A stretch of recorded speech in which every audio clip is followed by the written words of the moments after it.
tonight's meeting? I don't know. 22nd. August 22nd, Yeah. 2019, too. 2019. Oh, my Lord. Yeah, it's August, even. August 22nd, 2019. One thing I want to note, if anybody is here for the second item on the agenda, which is the Weare Assisted Services, Inc. on 400 South Stark Highway, we have a letter requesting a continuance. We should probably take care of that right now.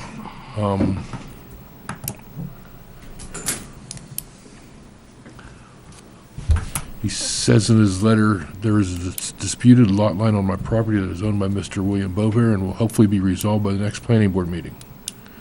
Thank you for your patience concerning this application.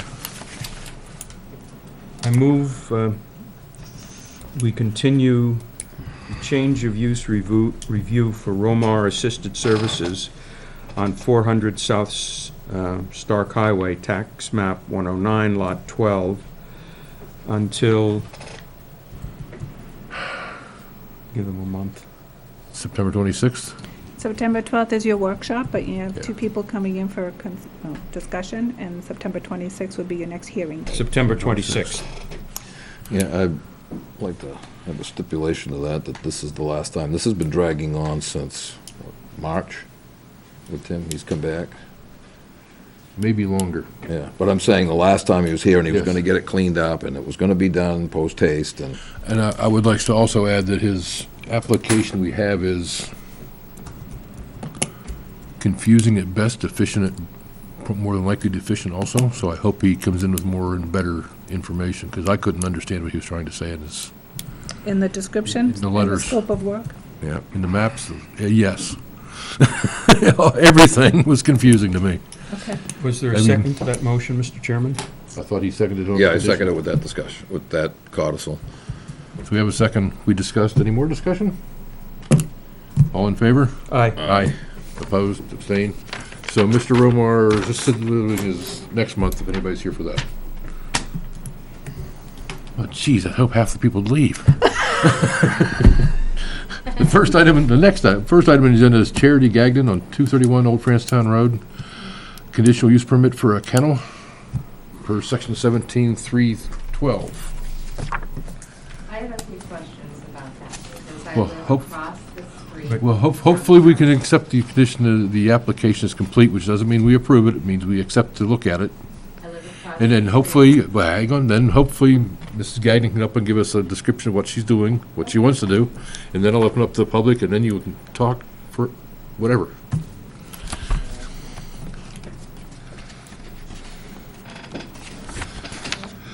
Right, when they review the app. I just, I don't have an application. Kelly, are you expecting us to print out everything? Yes, unless you ask for a hard copy. Yes, I ask on a regular basis for a hard copy. Okay. well, you're, Me too. Jack, I don't know if I have to here. Well, it's all right. No, you can have Chuck. Sharon. I can't check. Yeah. It's coming down.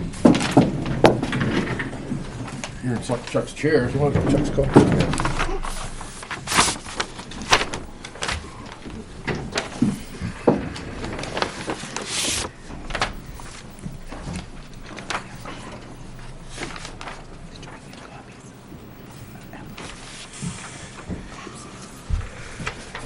Just in case, if I run out.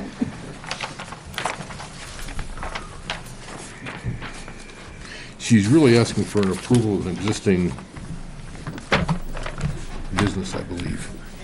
Looking at her letter, it's 4 or 5 pages back. I don't see anything that, I certainly think we can accept the application's complete. Basically, she notified the abutters and she's paid the fee and gave us a tax map, so we know where it is.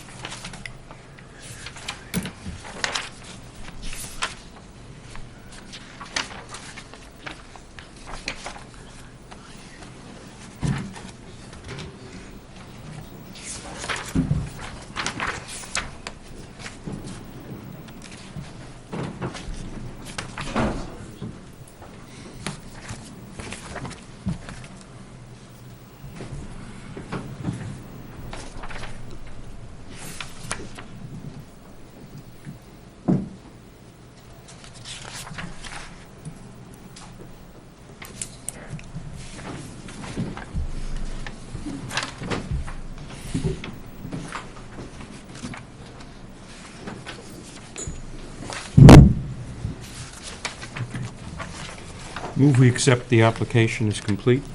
Do we have a second? Just finishing going through it. Yeah, I'll second it. Discussion? All in favor? Aye. Aye. Opposed, abstained? Ma'am, could you please come to the podium, state your name so our wonderful secretary gets it right? My name is Charity Gagnon. So what are you doing? I've had a dog breeding business since 2013 in our home. And I was unaware that in 2017, there was something put in with the ordinance and zoning to have a conditional permit. So I happened to get a letter from the USDA. If I was going to be a commercial breeder, that I would need to go to the town and have some information done, and I came. I definitely am not going to be a USDA commercial breeder. I am just a home breeder. And the way it states on the paper is that I need to be approved to have a dog kennel, which may be part of the concern. I don't plan on building anything more than what we already have. All the dogs sleep inside. There's no outside building. There's no heat outside. There's just some holding, kennels, and that's it. I'm not changing How anything. many dogs you have? 9 right now. Breeders or puppies, or both? How many of each kind? Both. I have Male, how many I breeding have- males, how many breeding females? I How many have puppies? 3 breeding males, and 1 girl just got spayed today, so I have 1, 2, 3, 4 girls, and Breeding females. yeah, and 1 that's about 7 months old, and 1 puppy that I just kept from a litter that's about 3 months old. And could you explain again where these dogs sleep, and do they have an outside run that's fenced, or what? It's not fenced. It's not fenced. We have the wireless collars that are 90-foot circumference of the house, and then I have a 8x10 shed building that has 3 kennel runs in it. I gave you guys a diagram that I made up. What? And I also have a couple kennels on the side of the house from Tractor Supply that have like canopy cover. And then I have a big fence on the back of the house. And I did take pictures of all 3 of them before I left, if you'd like to see them on my phone.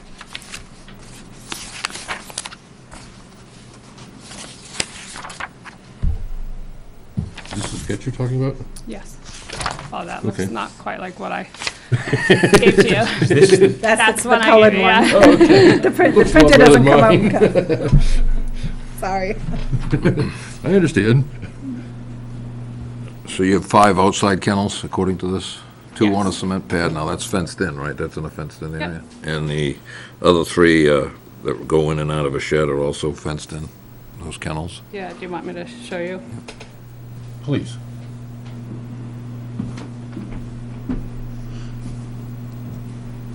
That's just the 8x10 with the 3 runs. Oh, So, Okay. And then that's, so the gray are roughly, what, 5 by 10 foot long Yep. cyclone fenced-in That's these areas? Okay. And the shed, look, in that picture, it looks as though it's a tent. no, it's That was it's the like other. a building that there's 3 kennels on the side with a Okay. 3 How big is dogs. this building, the shed? 8x10. Oh, no. I can't No, be it's right. much bigger than that. 50 by 20 maybe, whatever those blocks are.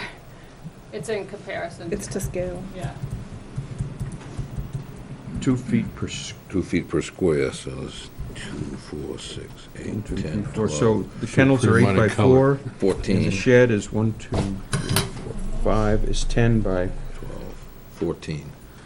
10 by 14. And this is the fence back of the house. And this fenced area, is that for dogs? It's this right here, yeah. How high is that fence? 6 feet? 6 feet, 5 feet, 5 feet? Is any of this visible from the road? No. My driveway is 800 feet, 8.5 acres, How far is it from the road? 800 feet. Got it. 30 by 30 for that fenced-in area. Your color picture again? Maybe color picture again?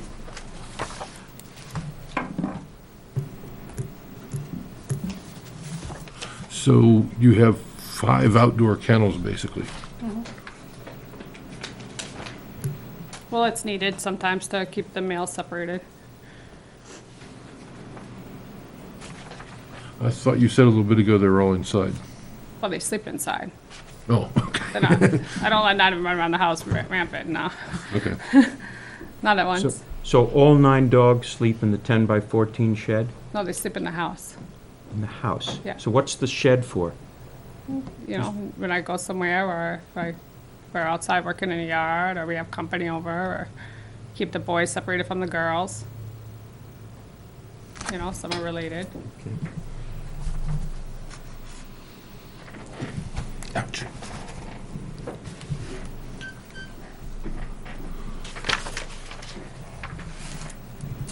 What kind of dogs? Labradors, Black Yellow, lab? black, chocolate? yellow, black, silver, charcoal. All red. colors? Yeah. Whatever happens, happens. I have a black lab, so yes. It's weird.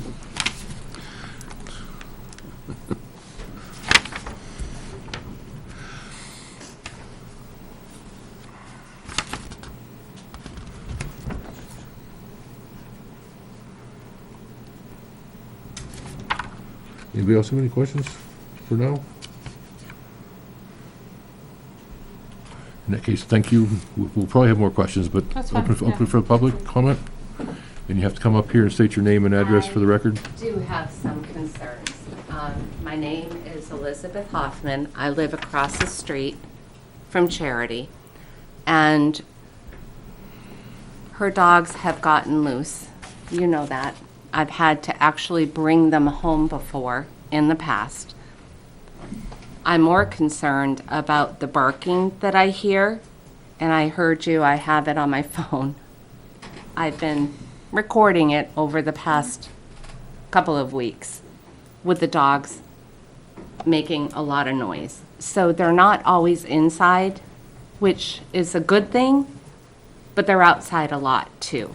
So when you're sitting on your porch across the street and wanting to have some peace, constant dog barking.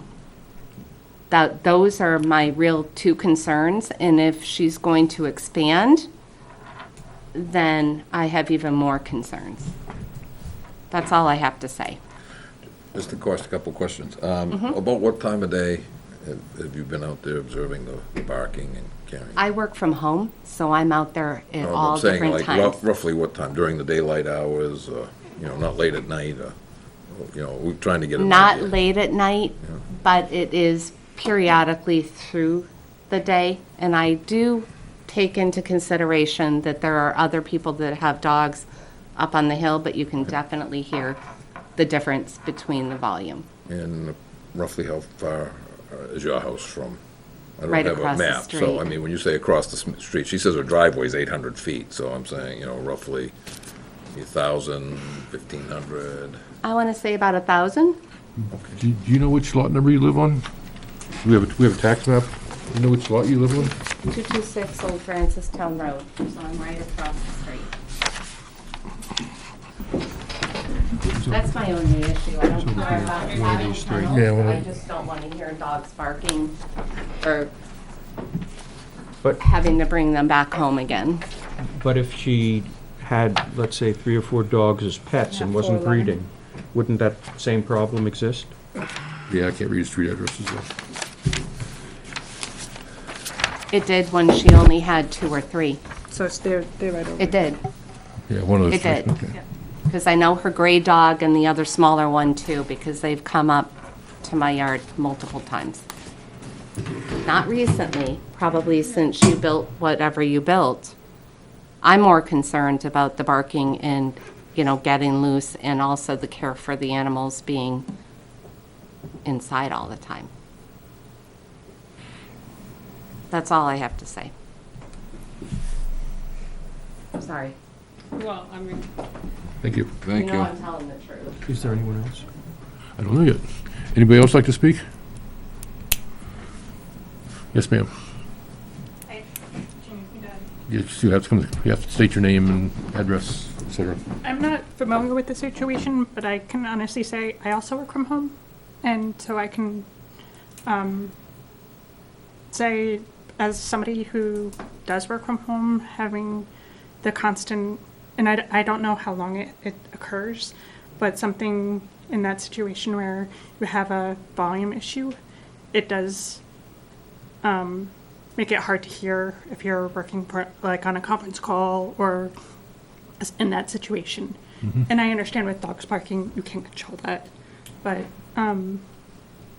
if you're looking at like 3 or 4 dogs versus 9, there is a volume issue there as well. So just figured, as a work from home, somebody who works from home, I can kind of give a different perspective as somebody who's not involved in the situation. You Okay. just state your name. Did you get it? No, I didn't. It's Rosalie Spross. And you have the address? Is it your neighbor? No, I'm not even. How do you spell your last name? It's Spross. Thank you.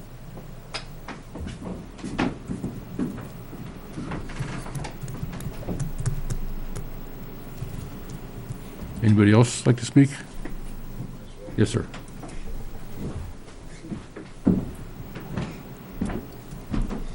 So I'm Ben Ebbs. I'm on 147 Old Francetown Road, directly behind. The volume isn't terrible. It can be noisy around anywhere from 6 to 8 p.m. And then anywhere from 6 a.m. to 8 a.m. is usually the 2 times the dogs go out. That's when the barking and the issues is. My only concern is expanding. I think you have enough to make enough volume. If you're planning on making, having more dogs there, making more, a greater volume, that's my only concern. They've only gotten out once into my yard, haven't had any issues otherwise, so. I guess expanding would be the only issue I would have on that. That's all I got. Okay, thank you.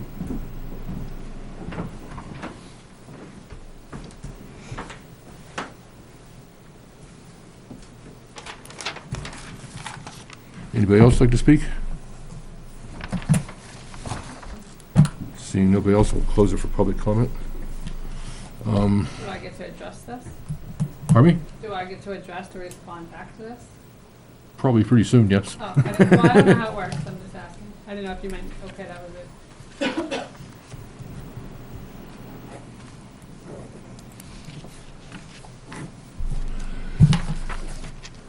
Board have any other questions? How many dogs do you intend to have? At the- 10 is the max that I can have. 10? 10 is the max. I have 9 right now. Why is maximum, otherwise you have to be USDA registered? You have to be, yeah, commercial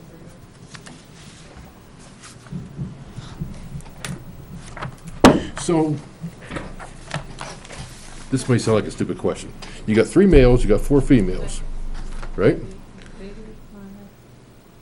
I'm listening. So let's say you get rid of the 2 puppies. You- I get rid of the 2 Get rid puppies. of, getting rid of is Get rid bad. of the 2 puppies. So you got seven dogs, and the male breeds the female, and you have a litter of 7. What do? Now you got 14 dogs. You're only allowed 10. My basement is redone for a puppy whelping room. But you have 14 dogs. You're only allowed 10. No, you're allowed 10 breeding dogs. Ah, How many dogs total are you allowed, regardless of age, size, breeding, or non-breeding? Well, there is no limit. So you could have 10 breeding dogs and 50 puppies? 5 and 10, That's a lot, but, The female had 5 dogs, I mean. yeah. so if there were, how many puppies in a typical litter? 8 to 10, sometimes 11. So let's assume it's 8, let's assume 5 are females, that's 40 puppies. Last year, I produced 35 puppies, if that's what you're inquiring about. In the year, the total year, I had 35 puppies born last year. The concern is that a greater number of dogs are going to probably create more noise. That would be true, but the puppies don't go outside until 6 weeks old, and they go home at 8 weeks old. Go home means you To sell the them. Owners, yes. so They when- never stay till they're 10 weeks or 12 weeks because it's a runt or you can't sell it or Occasionally. market's 1 or 2 or down? something. Yeah, maybe, occasionally 1 or 2, or, I mean, I've had that happen, yes, and since 2013, yes, for sure, that's happened. And when does the puppy no longer a puppy and start counting toward your maximum of 10?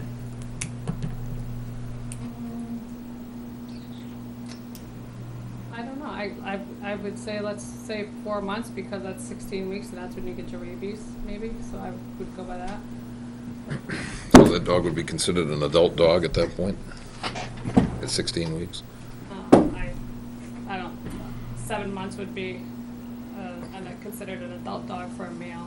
Okay, so that's probably more realistic, so say 7 months.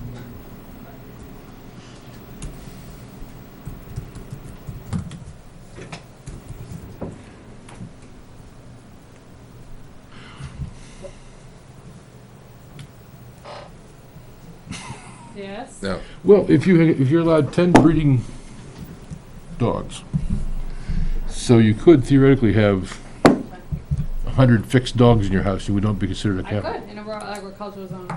I could. now, when you say you have 10 breeding dogs, you're allowed 10 dogs. Yeah. Now, that's what, the state requirement? Is there state regulation for that? Well, it's if you are gonna be a commercial breeder or a hobby breeder. Okay, there's no differentiation between that license is for, No, I have a registered business with the state. It's filed on Ecotox every year. yeah, which is through the Secretary of It's not like State, a but secret you have to society. have probably something filed with the Department of Agriculture for a breeding.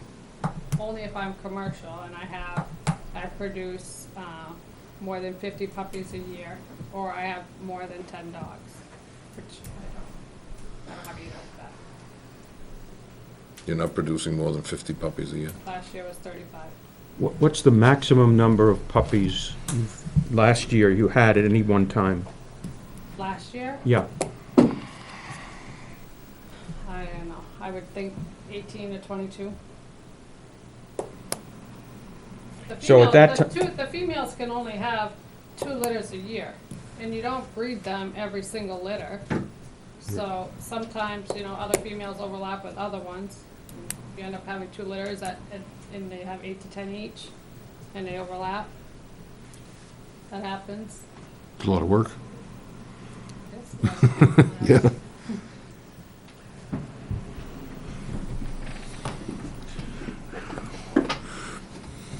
But like she said, the 6-month-old puppies aren't barking and bothering the neighbors. 6-week-old, 8-week-old puppies. But they can't even go outside until they have their shots. but they do go outside at what age? 6 weeks after they have their shots. So they're only outside for 2 weeks. So for 2 weeks, you might have 32 animals outside. 10 puppies, 18 to 22 puppies, plus 10 animals, males and females, breeding You animals. could say that, yeah. I mean, they It's don't the stay out in 20 the sun, they don't stay out in the rain, they go out to the bathroom, like, they're not out there continuously waiting for a hawk to come down and snatch them up, like. They Yeah. used to be out there No, I'm talking continuously, puppies. but the adults used to be out there continuously. No, and we're going to have you back and forth. If you have a question, you have to come back up to the podium. That's okay. If you want to speak, let me know, and I'll have you back up to the podium. The concern obviously is noise. Right, again, I understand that. Is it And possible, it's- is it possible to reduce the noise if all the animals are either inside, the puppies, or stay in the kennels and the shed and only go outside into that larger area or with the collars during limited periods? Would that be Puppies aren't even possible? in the equation, because you wouldn't even hear the puppies barking. It's a little yip, yip, not even in part of the equation. The big dogs, I honestly try to make sure that they're in the house by 10 the latest. And so I was waiting to hear, and she said not 6 to 8. He said 6 to 8 was it. And, I mean, they're in bed when we go to bed. So nobody's, unless it's like a Friday or Saturday night, maybe we're watching a movie, we'll leave a couple outside, it's 80 degrees out, whatever. And in the morning, yeah, certainly, when we get up at 6 and we go out, we're getting ready, they go outside. If somebody's home that day, my schedule changes. Some days I work 5 to 3, 10 to 8, 12 to 10. So if I'm home, they can go outside, or my daughter's home, they go outside. So they don't have a specific amount of time. inside the house all day long because there's 4 of us that come in and out all day long, so. But it's most often, I'm confident in saying not past 10 o'clock, and usually even earlier, but I think 10 is a safe bet for sure. And at 10 o'clock, are they in their kennels or are they in the shed? We're in the house. In the house, yeah. In the house? 10 PM. They all sleep in the house.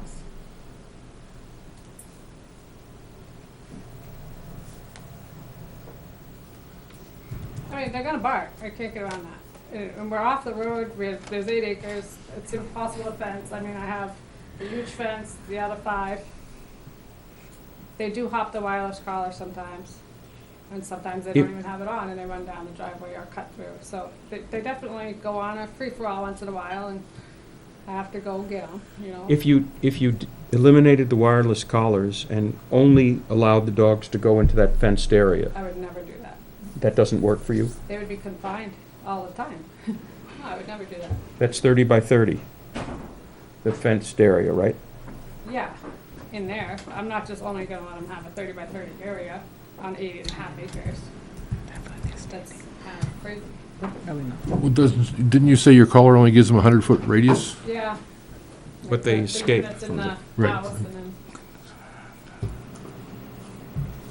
Can you think of anything that would allow you to have the number of dogs you want, but eliminate the problem that some of your neighbors have with the noise? no, honestly. I don't think they're out at unreasonable times of the day. I mean, going forward, if I think it's getting out of control, then maybe I'll bring in a couple, you know, to eliminate. You know, there's certain ones who bark and certain ones who don't, you know. I can try and alternate, you know, the ones who are out in the front closer, they can go in the other kennel, and, I mean, the fence in the back, and I can alternate it like that, but they're gonna bark. I mean, they're dogs, they bark, they're outside. And 6 to 8 and is a normal time. You know, that's when we come and go, that's when they have activity in the house. I mean, What if you moved your shed into the backyard and twisted it so the fence area was looking away from everybody? You know what I mean? Twist your shed 90 degrees, and just so the fenced-in area, the dogs, I assume, barking from the fenced-in area is where they're barking, not when they're in the. Let's find that out. They're- Where are they when they bark? All over, or? Yeah, well, I mean, but they're usually in the kennel, or, they're barking when they're not outside running free. Right, when they're in the kennel, when they're When confined. we're outside in the yard, and then, you know, if we are coming and going in the yard, they're kind of quiet because they see us, you know. If we put them out there and then we go back in or bring in groceries, whatever, they're gonna bark. They just, you never know. I mean, they're gonna bark if somebody pulls in the driveway.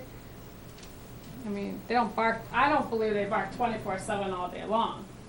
No, what we've heard is that they bark between 6 and 8 in the morning and 6 and 8 in the evening. Right, exactly. When we come home and But- let them out. it'd be- But this other lady, And she says some more than Well, that. no, I said, well, there's 4 of us in and out Yeah. throughout the day, and sometimes I go to work at 12. So I have no problem letting them be outside from 8 in the morning until 11:30 or 11 when I leave. All I'm thinking, They're not barking mayhem at that time.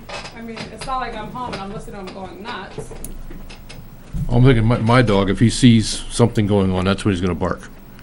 Well, they're dogs. He's inside a cage, I'm outside doing something, he wants loose to be with me, so he barks. If you twisted the shed 90 degrees so the fenced-in area was away from the road, the shed would be like acting as a sound barrier towards the road. yeah, but the other guy It's not lives facing behind the her. road. Oh, then he gets it. Yeah. Right. It's not facing the road anyways, it's facing the house. I know, I was trying to make it 180 degrees from the road. You wanna say something, sir? Yeah, I live behind there too, and If you have to come to the podium, You have to come to the Sorry. podium. Yep, and state your name. Come to the James po- Wilcox. Oh, yep, get up to the podium now, we've got this huge TV audience that wants to hear what you wanna say. I was just going to comment on that. James Wilcoxon, 123 Old Francistown Road. Yeah, look, what's been said before is that there's a lot of excessive barking. It's not just the dog, you know, people coming and going. It's constant. And Constant means what? constant. I don't know. I've been living there for about 3 years, and I don't know a time that I haven't heard them bark. they may quiet down for an hour or two, and I was assuming that maybe that's when they were home. But you can wake up in the middle of the night and hear them barking. They're not even outside at night. Charity, it got very quiet Now, 2 weeks now, ago when we hang got on, the- hang on. Sorry. So, yeah, we live 2 lots behind them, and it's too much. So our concern with the kennel is that it would get worse. So that's why I'm here. But let's be clear that I'm not building anything. I'm not getting bigger, I'm Right, not adding a building. she's not, she's right, she It wants, says kennel on the paperwork. we in changed, home. we changed the zoning ordinance to, you need a conditional, to allow a kennel with a conditional use permit, because the kennels were not allowed prior to that. So technically, she wasn't even allowed to do it. But now you have to have a conditional use permit from the planning board to run a kennel.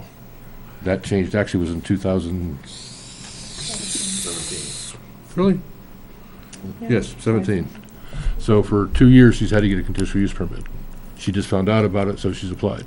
So she's not asked to expand, she just needs a permit for what she's doing. So just make that clear. Sure. I didn't say we're gonna approve her, I said that she needs a permit. What was your name again? James Wilcoxon.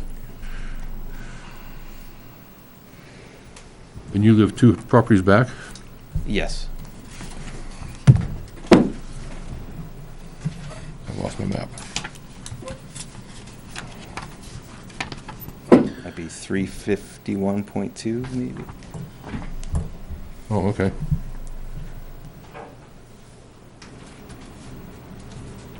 Twelve and a half acres, okay. Yes, sir. Where's your house? Close to the road? Yes, sir. Wait a minute, this is that turn we just did a subdivision on, right? Like 3 Few years years ago? back. Like 3 or 4 years ago? Yes. So your house is probably Probably 400 or 500 feet back? Sits back? From theirs? From the road, From theirs, yeah. From the road, it's about 600 feet. okay. From their house, probably 1,000 or so, maybe more. Is Yeah, the, but again, well, yes, true, but they're on a hill and you're on a hill, so there's a valley in between, so it does help, but. okay. 1,000 feet, isn't that noise sort of attenuated, not really, sort of like background noise, or is it? It depends in on the your ear. season. So, yeah, right now with the leaves, it's, we're getting used to it. It's definitely something that took some getting used to. But, yeah, come winter time, it's like they're in the backyard. I was just reviewing the state statute on 466, and it doesn't, which has to do with dogs and animals, and that doesn't have anything that even comes close to doing unless they're an extreme nuisance. So, I mean, constantly running it at large or being vicious. But under Senate Bill 569, which was done back in February 6th, it pretty much what she says is on target, defines a breeding female as an unspayed female dog kept and maintained for the purpose of breeding and selling dogs' offsprings. And it goes on to say, the definition of a commercial kennel is a person that keeps, maintains, or owns 5 or more breeding females, or transfers 10 or more litters, or 50 or more puppies in a 12-month period. It's quite an expansion. So that's pretty much what she's told us. You said something about 5 breeding females? Yeah. 50 They can have, 50 puppies, what she said. again, and it can be, the definition of a commercial kennel is a person that keeps, maintains, or owns 5 or more breeding females, And or you don't have trans- 5 or more? or transfers 10 or more litters of 50 or more puppies in any 12-month period. This would also include any person on the same property if together the total number of breeding females is 5 or more.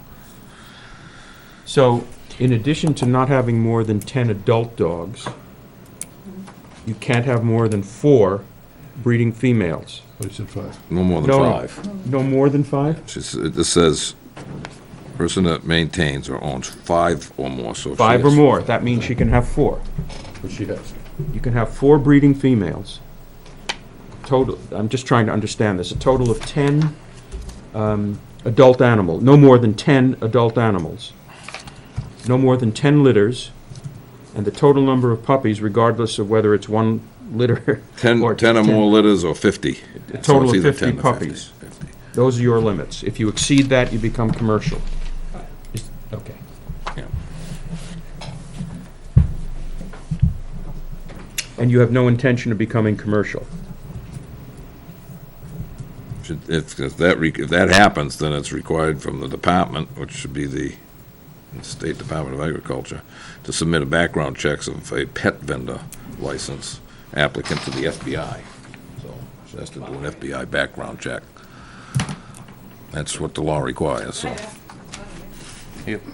Also, And it also means that they have Unless you have to, something else to say. inspection should be. Okay, thank you. thank you. It also means that inspections can be No, conducted. you stand up there for a while. 15 minutes of fame, that was it. Yeah, but I mean, you'd get both state and federal at that point. Just the AKC. I'm trying to think of some way she can, she's not gonna be able to soundproof it, but at least deaden it somewhat. You could just put more shrubs or something on it. Well, that's, I think cedar trees insulating the shed, maybe, if it's not.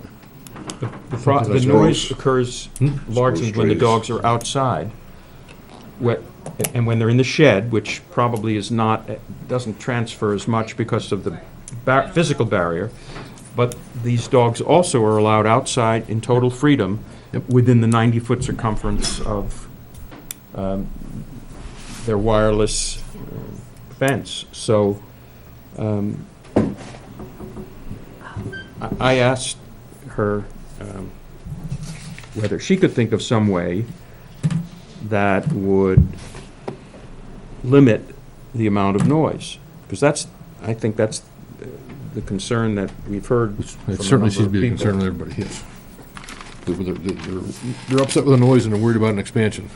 I think we can. The I think expansion we is can- easy to solve. Yeah, we can solve the expansion problem, that's not gonna happen. To help lessen the noise impact, the only thing I can think of is go out and have them do a site walk and see if we can think of something. So you can't think of anything. Let's do Well, I it. mean, I don't think the barking is an unreasonable time of day. You know, is it any worse than playing loud music or having a band or shooting off the guns and fireworks that we hear on a regular basis? It's all times of day. And so, Well- I mean, I'm just saying, in general, in our whole neighborhood, there's, stuff. I understand, I live a half mile from Lake Horace, I understand about the So stuff. it's not- I hear it. I understand the concern about the barking, and I will address that. Can I promise that, I can put in trees or build a soundproof building or lock them up into a certain fence all day long? No, I can't. Will I be human and work on it? Yes, I will. Let's do a sidewalk. I think so. I think a site walk would be a good idea. At least maybe we come up with some brilliant idea that, not that we're brilliant, don't get me wrong, but. Do you have anything else to say you want to say before we, you gotta come back up here? As an animal lover, you have to come back up here again. I hate to see dogs confined in any way, shape, or form, because they do have a right to be outside. That's not what I'm saying. What I'm saying is the barking, I've recorded it over and over and over again. That's fine, but And I'm that's sure it why wasn't after I'm 10 here. p.m. You- So, You're telling me something that seems internally inconsistent. You're saying on the one hand, you don't want the dogs to be confined, and on the other hand, you don't want the noise from barking. But non-confined dogs bark.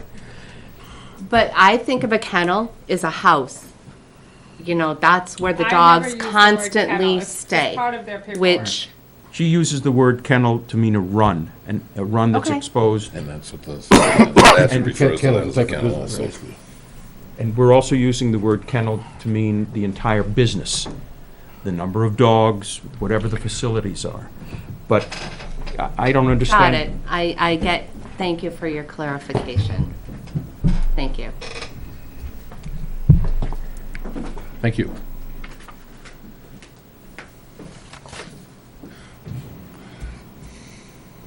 When would you want to do a site walk? Any time that works for you, I'm pretty free. As long as you don't do it at night when the bridges are going up and down. Why? I work days too. Really? What time in the evening is good for you? Rather than a Saturday or Sunday? I'm trying to keep my weekends Depends on what, open. if I'm scheduled to work or not, but, yeah, I mean, like, if you wanted to do it this coming Sunday, I'd be available for that. Anytime after 4 o'clock. Monday? Is that what you said? No, I mean, no, it's Monday, we got a selectmen's meeting, so I'll Oh, be yeah. here. No, I said Sunday, or the We following, don't want to do Tuesday Sunday. night? oh, the following Sunday, I don't care, you said Saturday or Sunday, so. No, How about not Tuesday? Saturday. Oh, not Saturday or How about Sunday. Tuesday at 6? That work for you? Somebody in the peanut gallery is What trying to is- get your attention. Tuesday is the 27th. 27th. I can give you your schedule. My social secretary is sitting there. Tuesday at 7, yeah, I think. Is that the 27th? Yes. I believe you will be available. I will be available, thank you. Yes, sir. Okay, so, 5:30 or you have heard it 1:30. from on the mount, so. Can we do earlier than 7? Yes, Yeah, 6 o'clock? 5? 6? Can you do 6? I believe you can, yes. Can he do 5? Can he do 5? That might be... Can you do 5, Charity? Yes. It might be difficult, why? We'll stick with 6. Okay. I don't believe you're working sheriff, I believe you're working for the state. so- I'm working for the state, yeah, I'm not working for the sheriff's office. Okay. So I say, have a site walk Tuesday the 27th at 6 o'clock. And we should probably continue this till the next meeting at the workshop. Yeah. Don't see a problem with that, do you? No, we could continue it if we didn't get to it. I don't know if there's going to be a lot of other business at the workshop. There's 2 concepts we know of. There's just two coming in to have a discussion about whether they need site plan or not. So you want it for the 12th, after the site walk? I make a motion to continue it to the 12th. Second. Second? 3rd. Third. All in favor? Aye. Opposed, abstained. I guess we're all for that one. Okay. So we'll see you What's the Tuesday. address? 350? 231 Old Francis 231. Town Road. 231. We'll see you Tuesday at 6, and we'll be back September 12th. Here. And then nobody will not get another notification in the mail. This is your only notification. The next meeting on the 12th will be here. Okay? Thank you.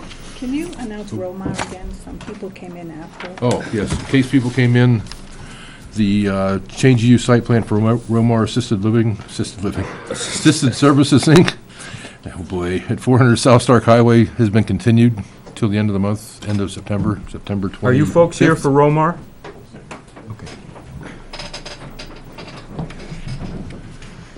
Okay, Takes Thank care you. of that. You're all set. the next item on the agenda is change of use site plan for Alex Hefield.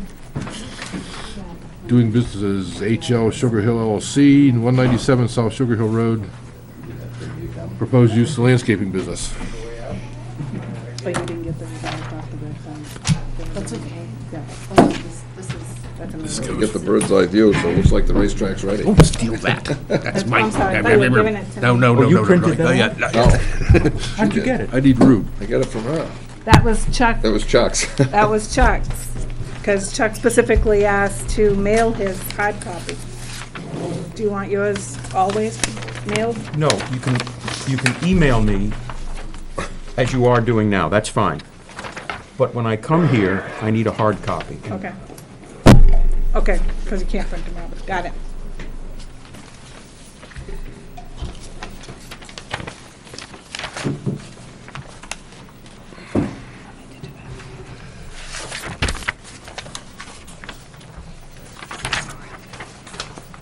This is one he came in conceptually for a couple weeks ago, a couple months ago, maybe a month ago. Yeah, about a month ago. Yeah, a month or so. I looked over, I didn't see any issues on the application. No, I didn't either. It was pretty straightforward. I have about 3 questions for him, and I'm, Oh, you know, Good. one of the things that, I don't know if is Alex here? Yes. Yeah.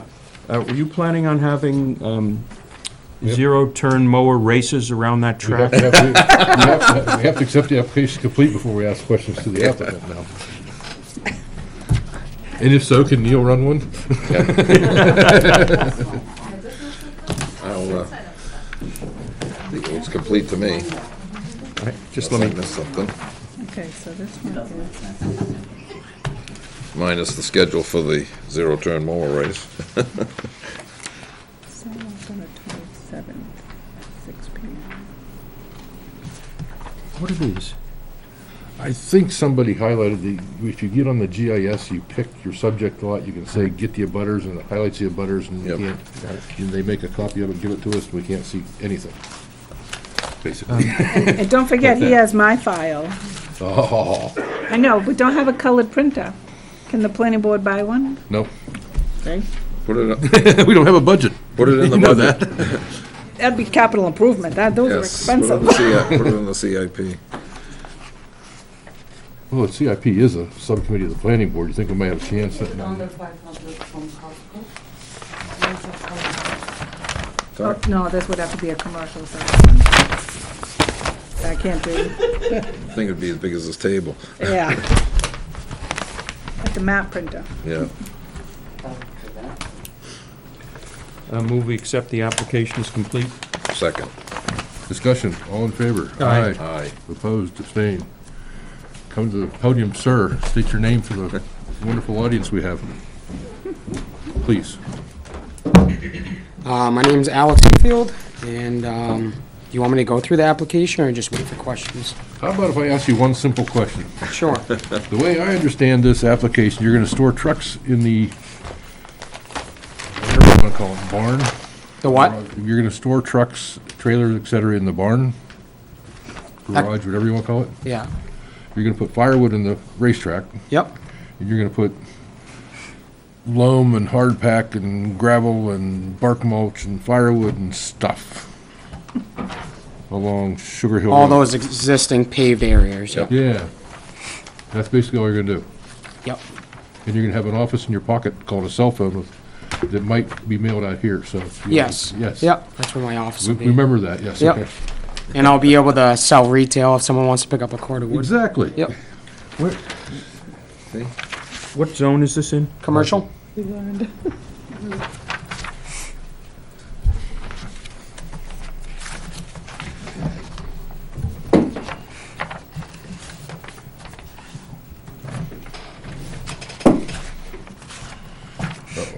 Neil's gonna find something there already. A copy of it might be in the folder, Neil, that I usually print out a copy of the zoning.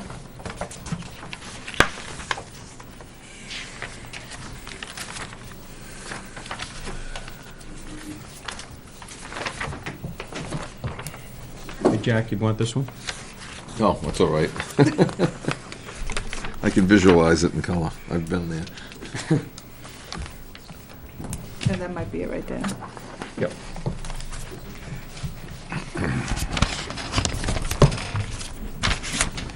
It's Article 24 for the Yep, commercial. I got it.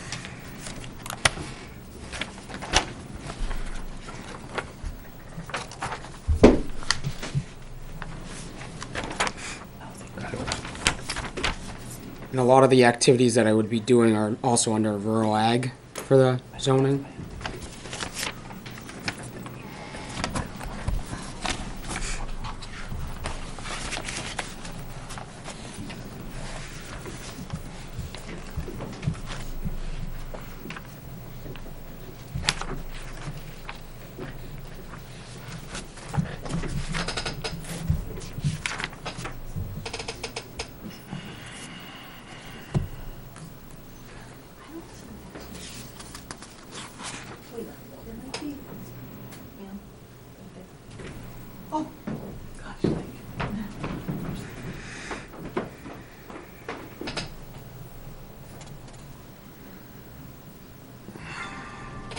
Okay.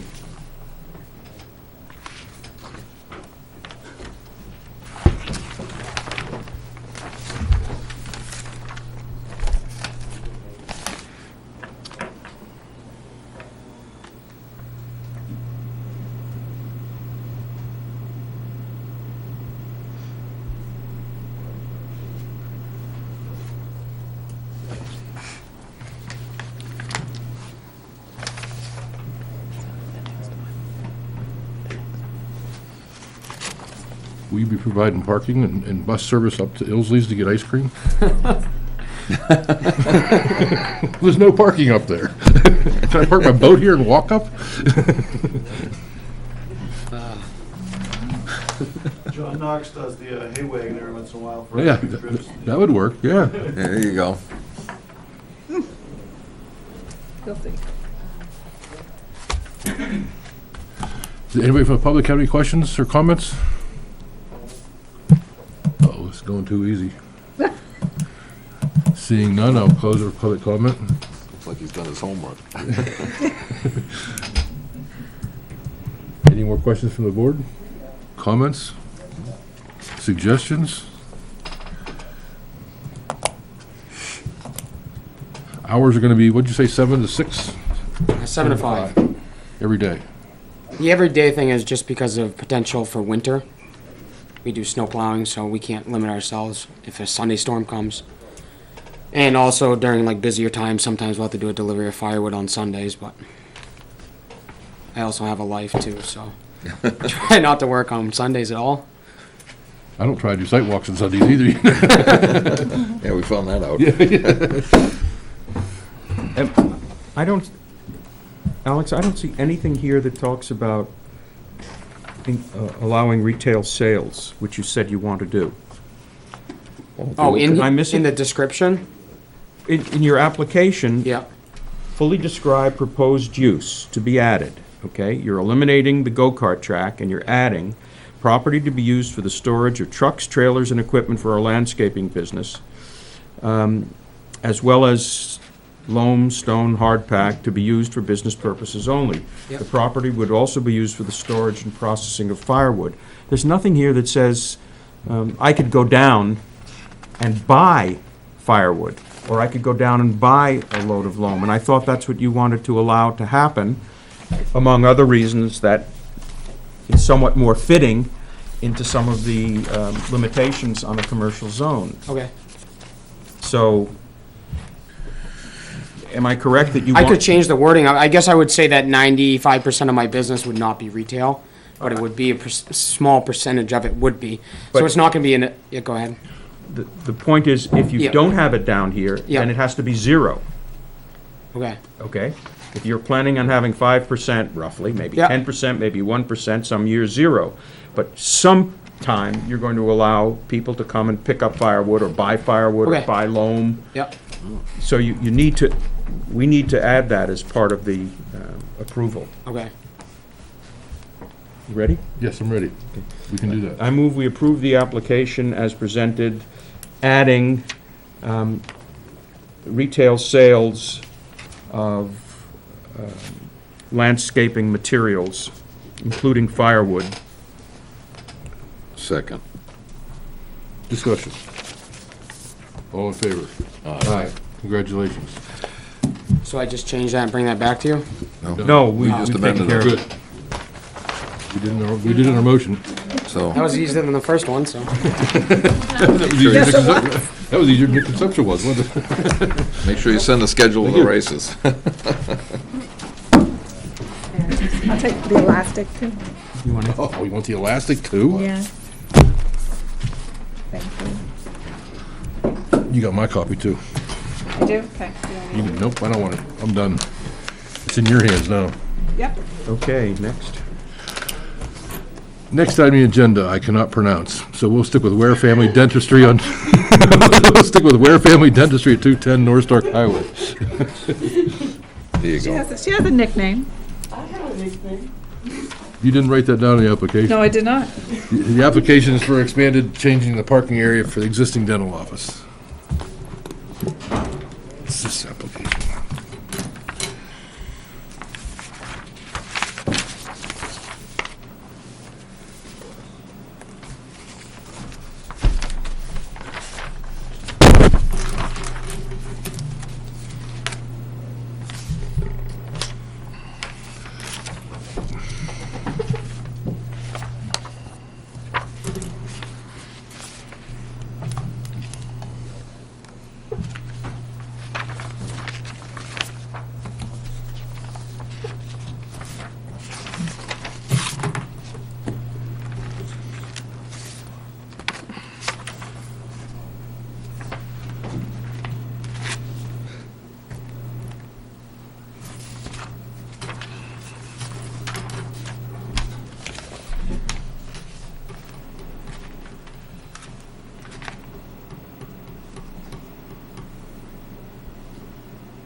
I've been forgetting to ask all night. Have we had any comment from conservation on any of these?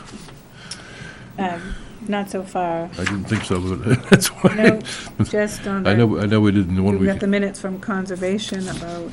Yes, Mr. Omar. And TMSD. Yes. about. The other two, I think, in the minutes said that didn't have any concern, if I remember right. Okay. That's good. None on this one either. And the fire chief mentioned something about the dental office, but only if they ever change the access off that state road, if they could widen it. But that's only if they ever change the access. That's the only note that I got on that one. Chief Moore just returned back to the office, so he hasn't had time to comment on the two bigger issues.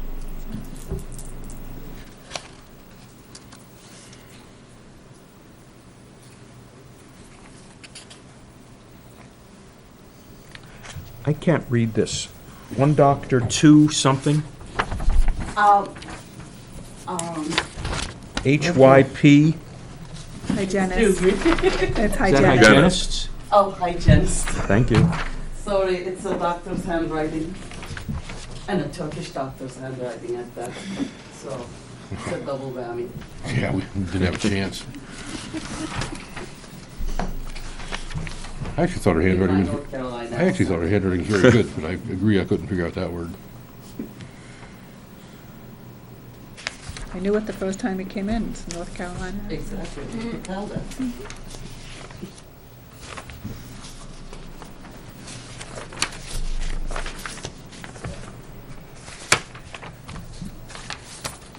You ready? Ready. Move to accept the application as complete. Second. Discussion. All in favor? Aye. Aye. Opposed? Abstained? Please come to the podium, ma'am. State your name. For the record. Esin Narlı Trengers. Or Right. my patients call me Dr. T. Dr. T. Okay, that's easy. So basically, I lost the drawing I was looking at. If I may give a background, so this, I came to this office as an associate doctor in 2016. And the office was open at that time only 3 days, and there was one assistant, one hygienist, one receptionist, so there was 4 of us. I bought the office September 28th of 2018. So less than a year, I've been the owner. And so we are building the office to its potential and how it should be worthy of the town of Weare, basically. We're completely renovated with all the equipment and everything, and I have right now 2 hygienists working for me, 2 front desk, 1 office manager and a receptionist, 1 assistant and me. So there is 6 of us. The parking lot can barely park 9 people. That is if everybody parks nicely. Because, not everybody can park nicely. Sometimes a big truck comes in, and so there are days that my patients had to literally park on my grass or on the side of the road. We can't have that. So basically, and a part of also the inside renovation, I have also doing landscaping. We removed dead trees, old trees, the trees that is shading the building, because the building was not getting any sun, and all around the siding is rotting. Basically, I have to replace the whole siding. So we finally get sun in the building, and landscaping is in works, but as you know, you can't really landscape in the middle of July. Everything you put in dies. So right now, me and my staff parking 4 cars on the dirt. It's just that come mud season, we will be stuck in the dirt. So basically, the extension we want to do is, I believe it is like 20 by 36, just 4 car space, basically. 4 car more, so that we can park on the there were odd-shaped extension to the parking lot is the existing schematic. Right. Yeah, so we're just gonna make it a good rectangle, so like basically the way we are parking right now. It's just that we are parking on the dirt.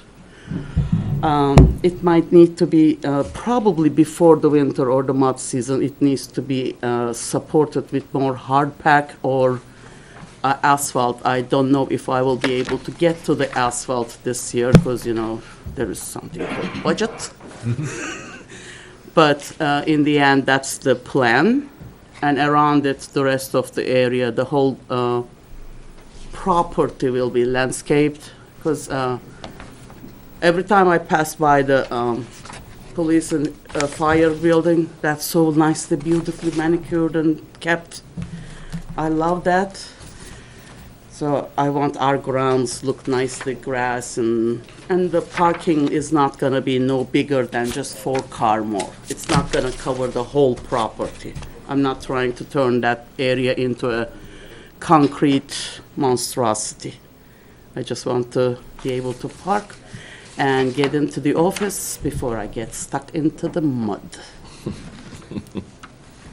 And you're gonna put an 8x10 concrete slab on the other side? That's already there. Oh, okay. That's already existing. My garbage is sitting there, but it is very difficult for the dump truck to get in, and it is basically breaking this Breaking the edge. asphalt constantly. So I was advised to create an 8x10 concrete on the side instead of that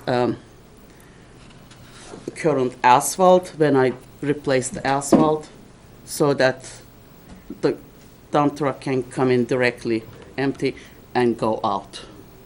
So you're not adding any additional concrete, you're substituting concrete for asphalt? Yeah, that asphalt section there, probably if we redo it, right now it is already there. And even, our plan was to just either use that or put on the side of it just a small concrete slab, 8x10, so the dump would fit on it, and I can put shrubs around it, so it wouldn't look. The question is, are you adding additional paved area or not? On the other side, 4-car parking, yes. Yes, I'm talking now about the garbage. Garbage. Dumpsters?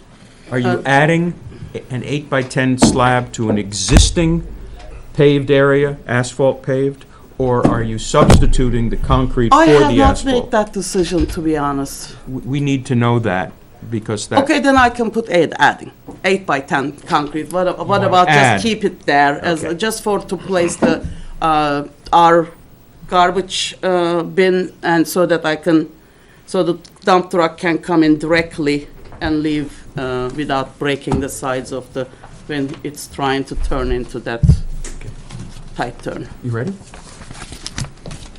Anybody from the audience like, oh, yeah. No, yes, go ahead.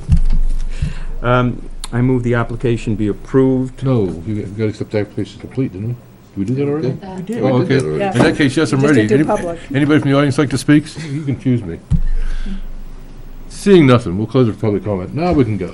I move the application be approved, and in addition to what is stated, a clarification that the 8x10 slab will be in addition to the existing asphalt area for garbage disposal. I You have a would say more second? for the dumpster to sit on would probably be more appropriate. I'll second that. Discussion. Are we worried about screening the dumpster? No, I'm not officially, because I think the applicant is going to do a better I'm job. just making I- sure. I'm just making sure that we I aren't. hate the look of that thing. I can't wait to put a shrub in Well, front she's- of it. But no, technically you're Probably correct. I'm more annoyed with that one why than don't- anybody else. Why don't you amend it?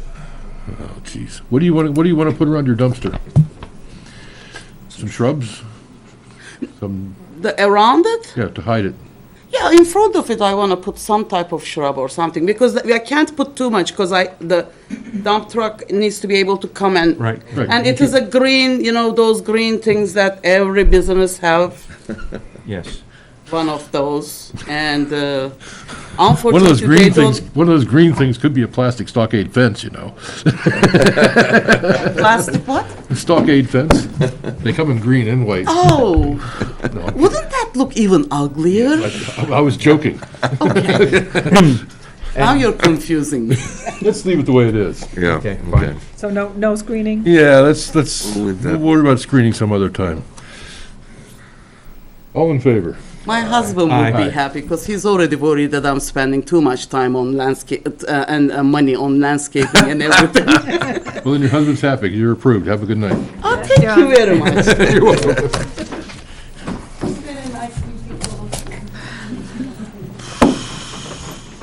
What is this? Okay. Where's rubber band? I'm not sure if that one had it. It wasn't, Oh, okay. it wasn't a big file, Okay. but this one is. Yes, it is. Oh, my God.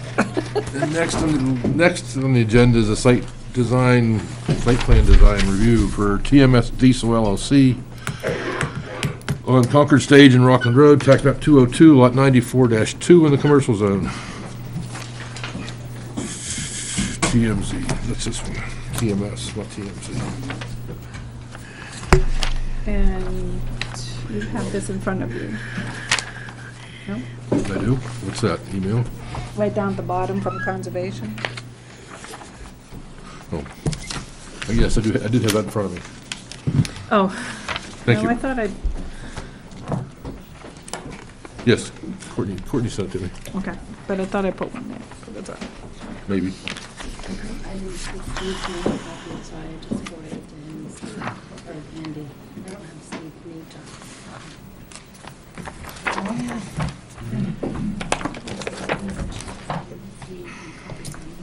Steve and from conservation. He's the one that requested. Okay.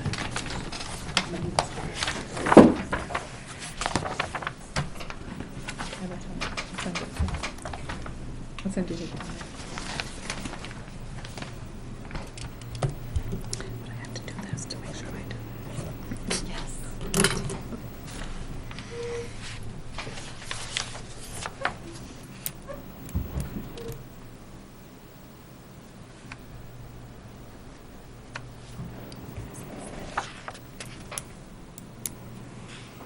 Just curious. The only thing I didn't see, and I'm assuming that Mr. Higginson can help me out with this, is the location of the test pits and the location of the well. I assume the well is in the proposed leach field, or the test pit is in the proposed leach field area. No. No, it's not. Okay, you didn't help me out at all then, did you? So we haven't done a test pit yet because we wanted to come and go over everything that we've done. The leach field most likely will be up on the hill behind the building, pumped to it. Initially, we thought gravity to where that test pit was dug, but that's where the stormwater facility needs to go. Isn't this a test pit? Yes. So we can make a check mark on 14. There is a test pit shown on the plan, Okay. right? Yeah, absolutely. So where's the well? That's not shown on the plan. I didn't think so. It's going to be minimum 75 feet from the leach field location. Probably down in the vicinity of where that test pit is, because the leach field will be on the higher portion of the site.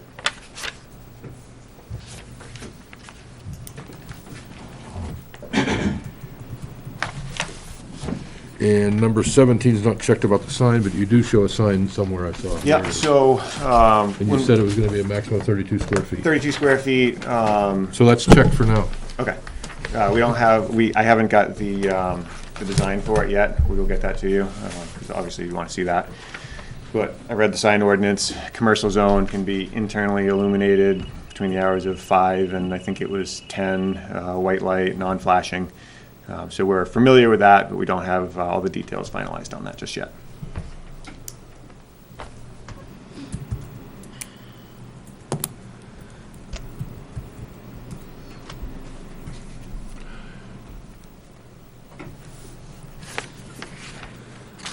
So as far as completeness, except for the well, which I'm not too concerned about for now, because we can certainly make him show a well location later. But it's not a big deal. The whole layout of the site for where the well's gonna be. The well can be almost anywhere. There's certainly adequate room there for a well. There is, yes, Yeah. 7 acres is enough place to drill a well. Yep.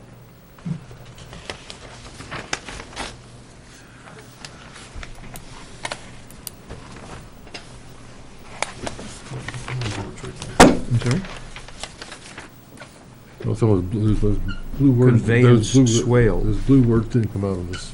There's an extra set The of. blue words are An extra set details of big for plans. the drainage. Okay, okay. There's an extra set of big plans there.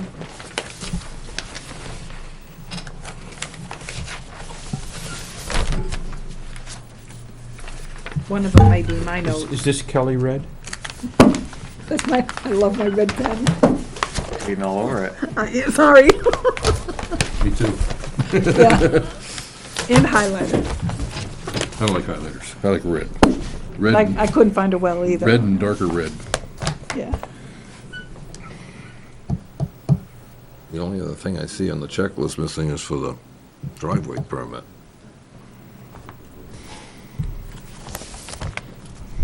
See it checked off, number 39, or anything from the fire, police, or public works.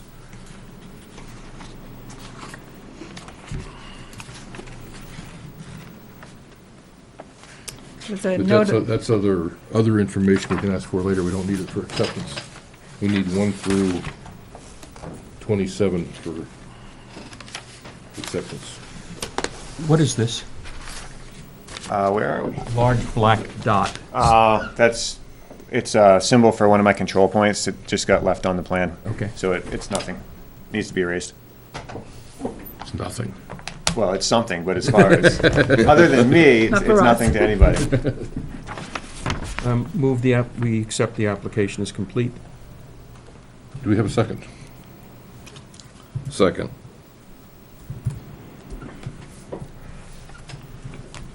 With the caveat that he shows a well in the future submissions. Yep.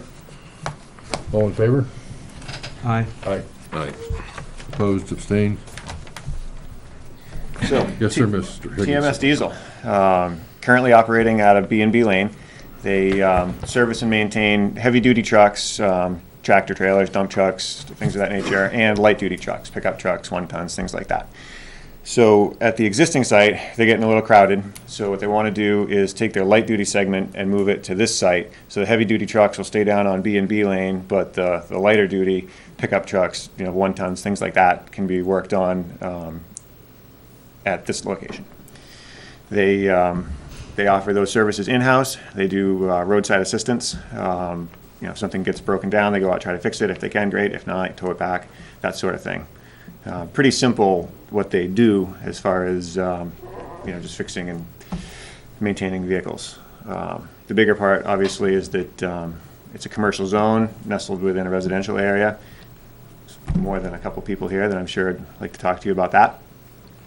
But we've gone through and we've had an engineered site done to tuck the building in the back corner as much as we can, get it down as low as we can behind that berm so that visually, there's as little as possible that can be seen. And that's pretty much what we're looking to do. Hours of operation. 7 a.m. to 5, Monday through Saturday, 8 to noon on Sunday. With the exception of if they need to go there in the middle of the night to grab something for a road call, or if something needs to be towed back that wasn't able to be fixed on the side of the road. Is this a noisy operation? A lot of banging of metal and... All of the work and repairs takes place inside the building, so as far as operations go, I wouldn't say that it's necessarily loud. So nothing's going to happen outside? I know one of the other concerns, and been complaints that have been received at the other location of some of the lighter duty trucks with the loud exhaust and the diesels, they come flying up through Gould Road. Is that something that can be tempered? Because that's gonna be, that could be an issue at some point. It's an issue down there now. We can certainly temper that. How? Well, in the last 10 seconds, I haven't come up with a great answer, but I will get back to you on that. And Because I know that's a big concern. It was- We, when I say we, is, in the town, has received numerous complaints from residents down there of the trucks coming through it.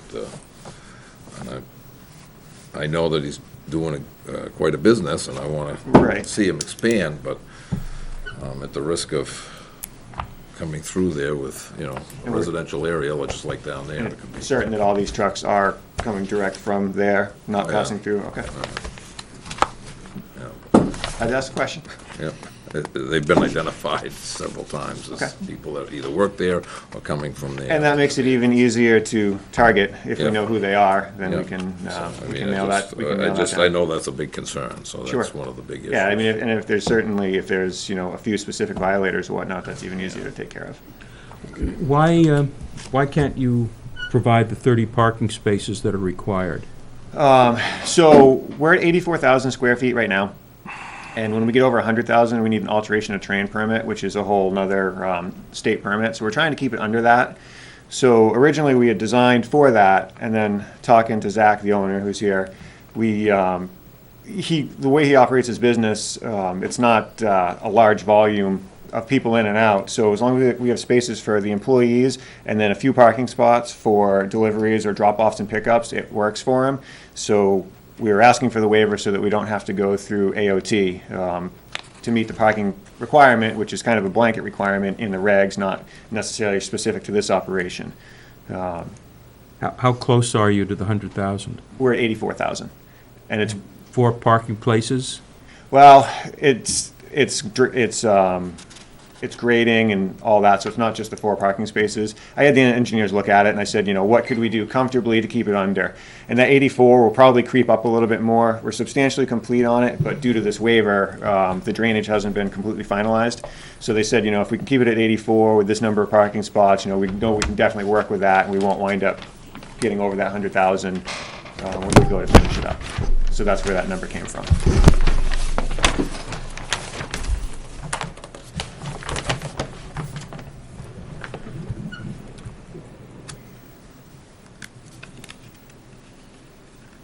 How do you know, what do you have to back up your statement that this building will not be visible from? We've shielded it to the best extent possible. The top of that knoll is about 12 feet higher than where the floor is going to be.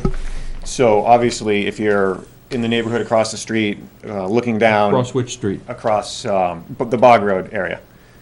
Hejo and Bog Road, which is across 77, Yeah. top of the sheet. So, yeah, or if you're coming down,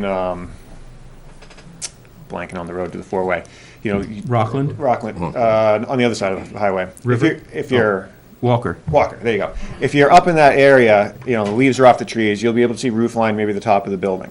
Where it's 12 feet below, I don't know if bay doors are 14 feet, but the bay doors would be opposite the road, but you'd be basically top of the roof line, or the top of the wall, bottom of the roof line is what you'd be able to see from an elevated point. Is the roof a gable roof?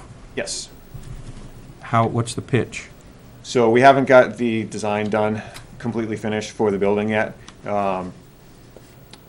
I don't know what it is. I mean, if it's a 12-12 pitch, it's going to be much higher than if it's a... Absolutely. That's one more thing that with the sign, and we also need to get you the details of the architectural so we can tell you exactly how tall it's going to be and how much is sticking out of it.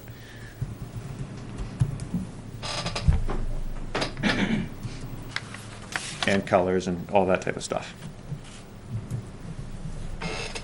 So you say you're having 24 parking spaces, 30 required, there's a misspelled, there's a lot of typos up there, by the way. And on down, you say propose a maximum of 20 on-site employees. And So- not 12, so how can you have 20 employees but only have 5 employees in your parking calculations? So I have 20 employees and 5 bays, which makes it a total of 30. And it's actually, come to find out, in looking at it, it's going to be 6 bays. So it's two parking spots per bay, 1 per employee. So with 6 bays and 20 employees, it would be 32 parking spots that were required. And you only want to put in 24. quarters of that, 24. Yes. So where are you gonna park trucks you're not working, that aren't inside the building? There's a 50-foot apron between the building and the, Yeah, aren't you gonna, most have to turn the trucks on to get them out of the bay? If you have a truck in the bay, and you pull it out, you're gonna need most of that room to get the truck out. yeah. For the most part, it's drop off and pick up, so when vehicles are there, they're gonna be inside being worked on. Okay, let me explain this another way. Sure. You have 6 bays, you have 6 trucks and 6 bays, and somebody gets into a 7th truck, where are you gonna put it?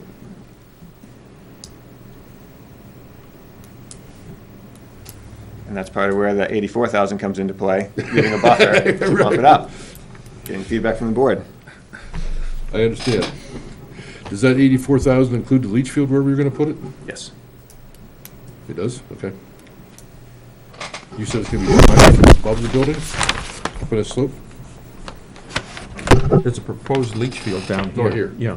So we have it proposed down there, and Right. working with the drainage, if we can keep it, we want to keep it down there so we can keep gravity flow. If we can keep it far enough away from all the finished drainage swales and such, then we're certainly going to do that. Otherwise, we'll have to look to pump it to a higher point, either down the driveway closer to Rockland Road or the back of the building, somewhere in that nature. So until we have the drainage nailed down for sure, the leach field area is a little bit up in the air.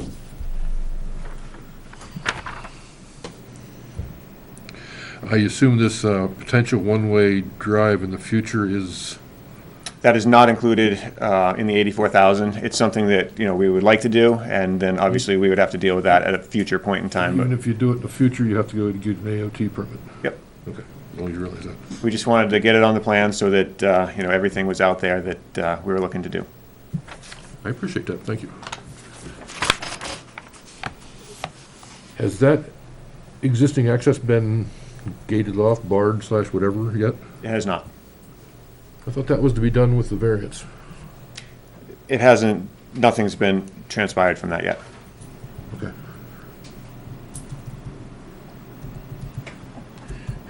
But you are correct, and take the rocks from the proposed driveway and put them in the hole, Right. or the gap.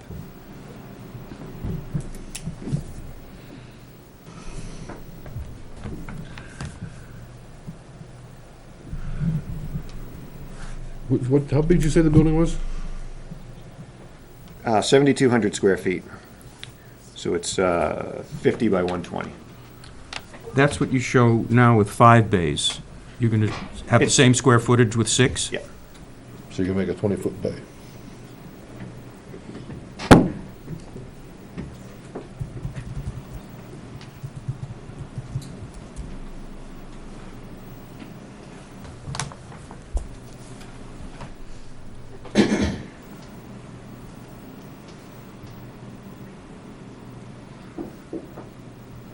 So if your finished floor is at 556 and you add 12 for the bay door, you're gonna have to have a little bit more, so say 14, just for the sakes of saying the number. The top of the bay doors are going to probably be above that, the top of that knob. So there'll be there'll be exposed wall that you see above that knob, and then the roof. At the high point of the knob, Right, that's just the knob. That's Yes. not correct. anywhere else. Yep.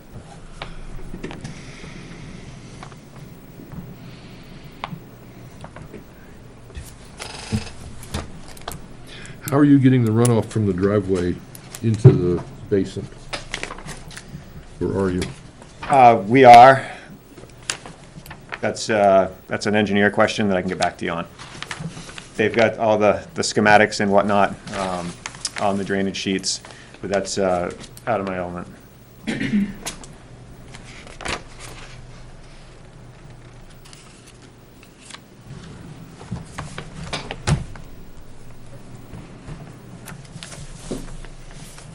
So I assume you do not have the drainage report completed yet. No, Who is doing the? Meridian. So we will have to have Mr. Keach take a look at our, once you get your submission done, have Keach or K&A Associates review the engineering.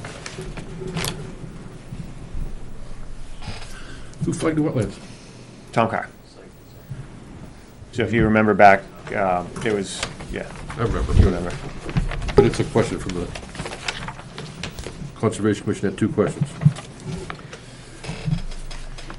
They say no wetland stamp, missing We- 25-foot no disturbance line. But the line there, you just didn't label it. Right? Yeah.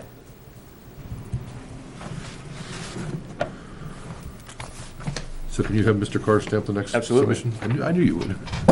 We can have Mr. Anderson stamp the engineering as well.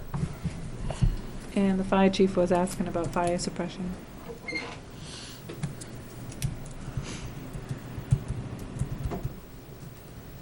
As far as a cistern, I mean, we haven't got the building design, so, Right. so as far as this interior suppression, Sprinkler and Yeah. or cistern, yeah. so until we get the building design, I guess you can't. Well, if they're gonna sprinkle it, they should have it in the design, that's for sure. That's right, so They should we'll know when they're we get the gonna, they should know design. they're gonna do that before they start designing too much. Yep. Okay, I'm gonna ask, have you thought about the whole Merrill Concord Stage Rockland intersection? I like your idea, the no left turn. Just feed them down the River Road. That was said partly in jest, you understand, when I said that. It's gonna upset a lot of people down the other direction.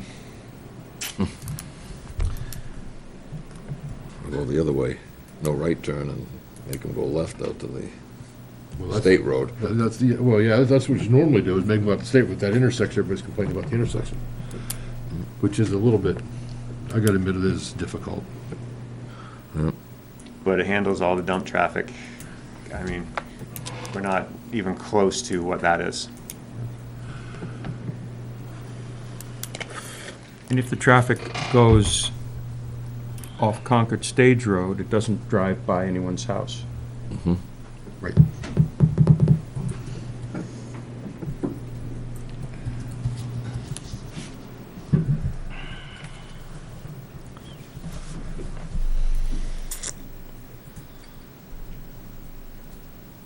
How much traffic are you thinking about? 20 employees? So you're looking at 40 trips for the employees, a couple more trips for, Deliveries, and so, we talked about, what do deliveries come in and customers. Some days it might be one or no customers, some days it might be 10. Deliveries, 5 to 10 a day on the busiest of days. So there's some come and go, just, like parts drop-offs and things like that. And it's sporadic throughout the day, so it's pretty well spread out. It's not like all the deliveries come in at one point in time in the morning for the day. They come and go as they need parts, and most suppliers have a route that they do a couple times a day or what have you. So it's, it's pretty spread out. Obviously, at 5 o'clock when it closes, all the employees will be looking to leave at, roughly the same time. you're gonna have UPS and the mailman, that kind of stuff. Yeah. That was all included with the 5 to 10 deliveries.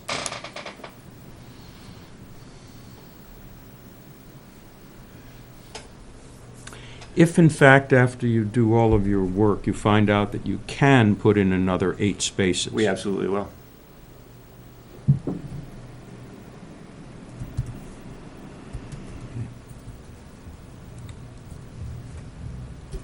Ready for public? No. Have you thought about doing a traffic study on the intersection? We discussed it. If it's something that you absolutely have to have, we can certainly do that. As far as peak flow delays and things of that nature. Yeah, level of service. Yes. Safety of the intersection itself. Review traffic accidents in the past X number of years. And I'm just talking about Concord Stage, Rockland, Walker Hill, Merrill. Yeah, just that one intersection. Yeah, that, right there.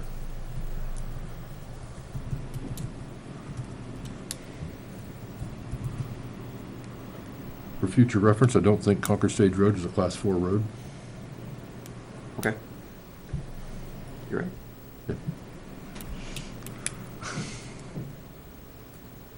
I believe you.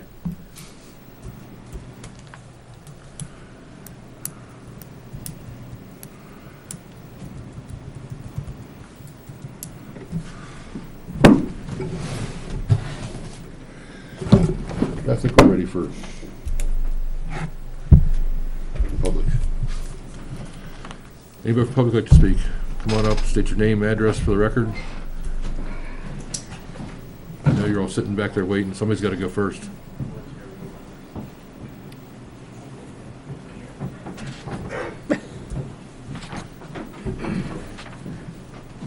Hi, I'm Roland Bowie. I live on 51 Merrill Road. I didn't get no notification of this, and I think it pertains to us as well as the road across the street from this site.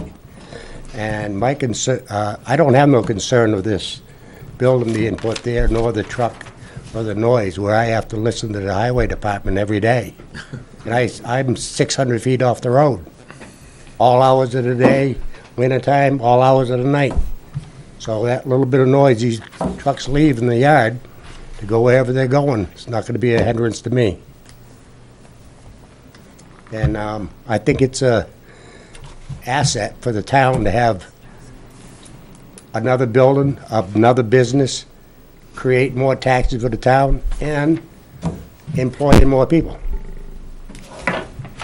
Thank you.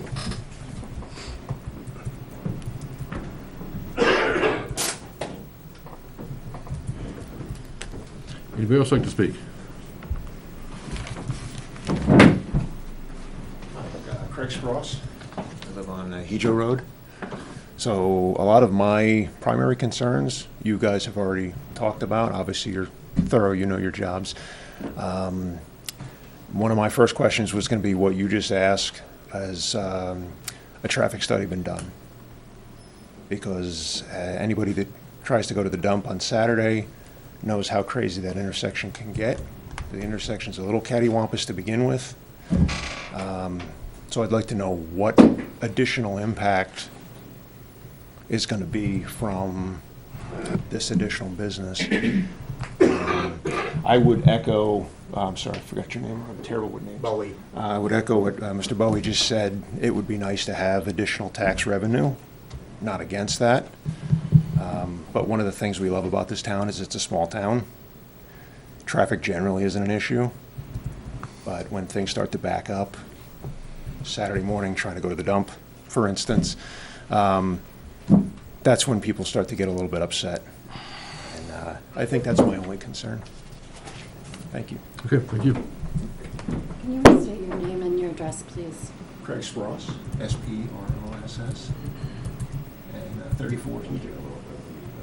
Thank you. What was the road again? Eho. Just off of Fog Hill. What's that called? Eho, H-E-J-O. It's the Spanish part of town. H-E-J-O. G-E-G-O? I looked at the house there one time. So I know that. Abijah and Eho, that's, you know. My name is Frank Burley, probably already know that. Quite obvious. I just want to put in my 2 cents worth that I'm the only abutter to that property. That anybody else can touch that property, I'm the only abutter. I have no problem with him doing what he wants to do. Not by the legal definition of a butter. Huh? Not by the legal definition of a butter. A butter includes across the street. Well, okay, I'm the only one that read directly, put it that way, if it makes it feel any better. But I have no problem with him doing what he wants to do. I mean, the hours sound like they're gonna work for everybody. I'd rather see that building in there than I would 3 or 4 houses and a bunch of school buses running back and forth all the time.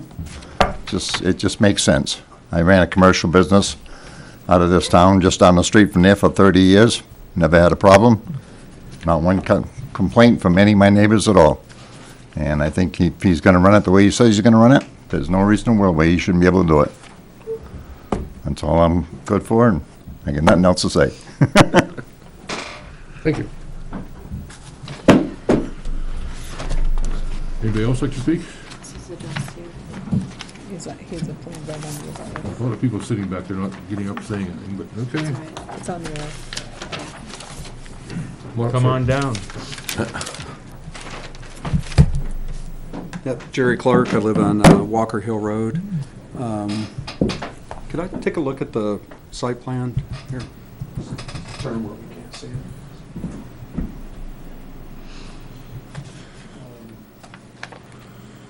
I'd like to turn that around to face the audience, at least for a while, that's fine. So, something was proposed for this property a while back, and it looks like, so if I understand it, is the building going to be here? Yes. Yes. And then, so it's, okay. It's similar to the previous proposal. Looks like it's a little closer to Concord Stage Road there.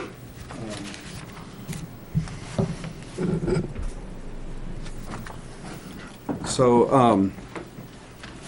well, obviously, I'm concerned about it, living across the road there. I kind of wish that the property wasn't commercial, that it, you know, I just feel like, so I've driven down to South Weare and looked at the business that's down there, and it seems that's more fitting for a business park type situation than up here where most of the abutters, most of the impacted people, it's all residential. And so, one quick question I have, I know some people that live on Rockland Road and Merrill Road that are concerned about it, but they didn't know about it in time to be here for tonight, and I was wondering if they're going to get a chance to give input. I am more than positive this meeting will be continued to another, Okay. till next month, yes. There will not be any more notification mailed out, but, They'll It's have on other the opportunities. website. yeah. Okay. So just some of the, I just wrote down a couple of, a few of the things that concerns, obviously, traffic at the intersection. It's, because I live right by that intersection, I'm the closest house to that intersection. I've seen a lot of accidents over the years. 20 employees, that's a big operation. Potential for 20 employees, that's quite large. 20 employees would mandate a lot of customers to have that many employees. Nobody's going to have 20 employees unless they have a pretty busy business. So one of the questions I have is the type of truck. So I'm not real sure if I understand the distinction. He's saying that he wants to do light-duty trucks up at this location and keep the heavy-duty ones in South Weare. So is a light-duty truck, is that going to be restricted to so that a year down the road he can't just change, or 2 years down the road just, okay, now we're changing our... He will be restricted on that, yes. Okay. And how big a truck can be considered? I don't know, that is a good question. Usually anything, you look at it under the licensing, is anything under GVW of 26,001 pounds. So be small dump trucks, 1 tons, pickups, people with diesel pickups, so. So would people have to have a commercial license to? So light truck would be something under commercial license requirement. I guess a question I have, would trucks be worked on there that would require a commercial license to drive that truck? According to the way he spoke, no. A light-duty truck is anything under 26,001 pound. 26,001 pound means you have to have a commercial license. Okay. So anything under that would be a small dump truck, So it 1 would ton, be- 2, ton and a half, 2 ton truck, and below, pickups. So it would be restricted to, wouldn't be able to work on vehicles that require a commercial license to drive the vehicle then? The way they explained it, no, it'd be a light-duty truck, which is, I was just trying to be clear in my mind. We'll but- try to make that yeah. quite clear in the approval. Okay. And then the hours of operation, 7 a.m. seems to me to be a little bit early. My wife works nights, and so people showing up for work, getting there at 6:45 to 20 employees driving in there at 6:45 to start working at 7. I mean, that's, in the wintertime, sound travels. Anyway, I'm really concerned about the noise and also lighting at nighttime. I'd like to request that any lighting, and even on the sign, be limited to business hours, and that security lighting be on motion sensors, so that we don't have light pollution lighting up the sky, and to where you can't even see the stars at night. No mercury vapor lights unless they're on security motion sensors. There won't be any of those, that's for sure. And then, how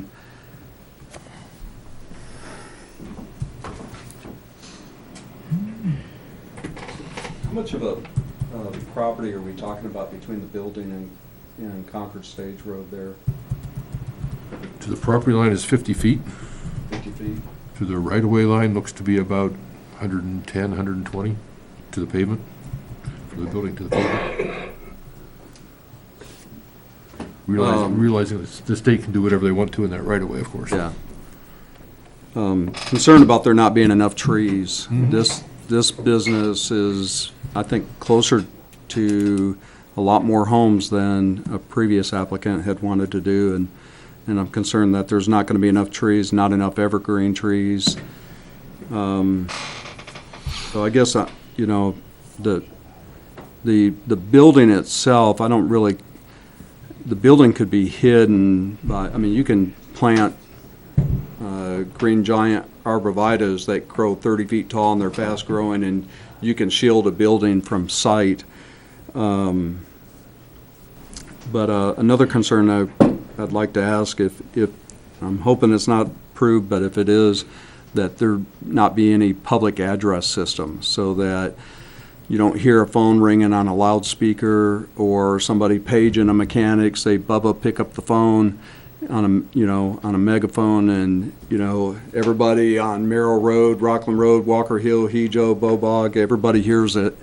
So, you know, that there's not a public address system, and that, so if I understand it right, parking will be in designated parking spots. Vehicles won't be allowed to just park on dirt all around the property, all over the 7 acres. That's correct. So,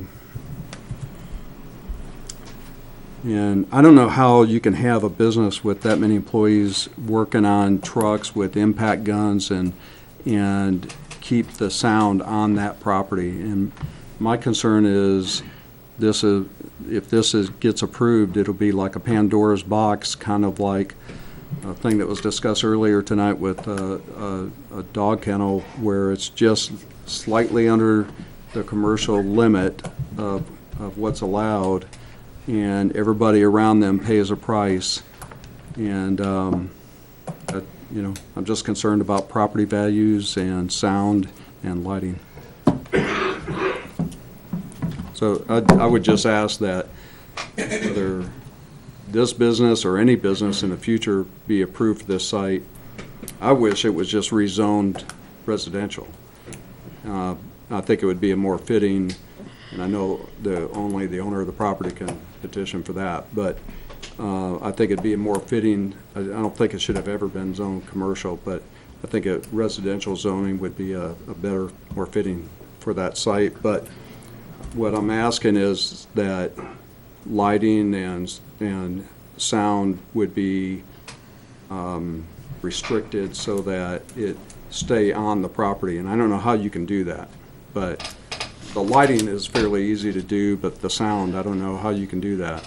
So. You get a lot of traffic that runs up and down that road, a lot of heavy commercial traffic every day starting at 5:30 in the morning. So, I mean... But this would increase it, make it worse. I don't know, they get quite a buffer between there and there, so I don't know how much it would increase it, but, I mean, there's a lot of, that's a commercial alleyway for a lot of trucking traffic, a lot of commercial traffic goes through there. I personally don't think the road needs more traffic and more traffic sound and people coming and going, but that's just my view. Thank you. Thank you.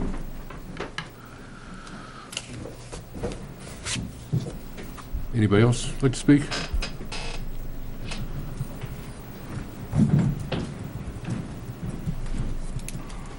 My name's Zach Thistle. I'm the owner of TMS. Just want to kind of address some people's concerns. I can see where you're coming from as a former resident of Gould Road.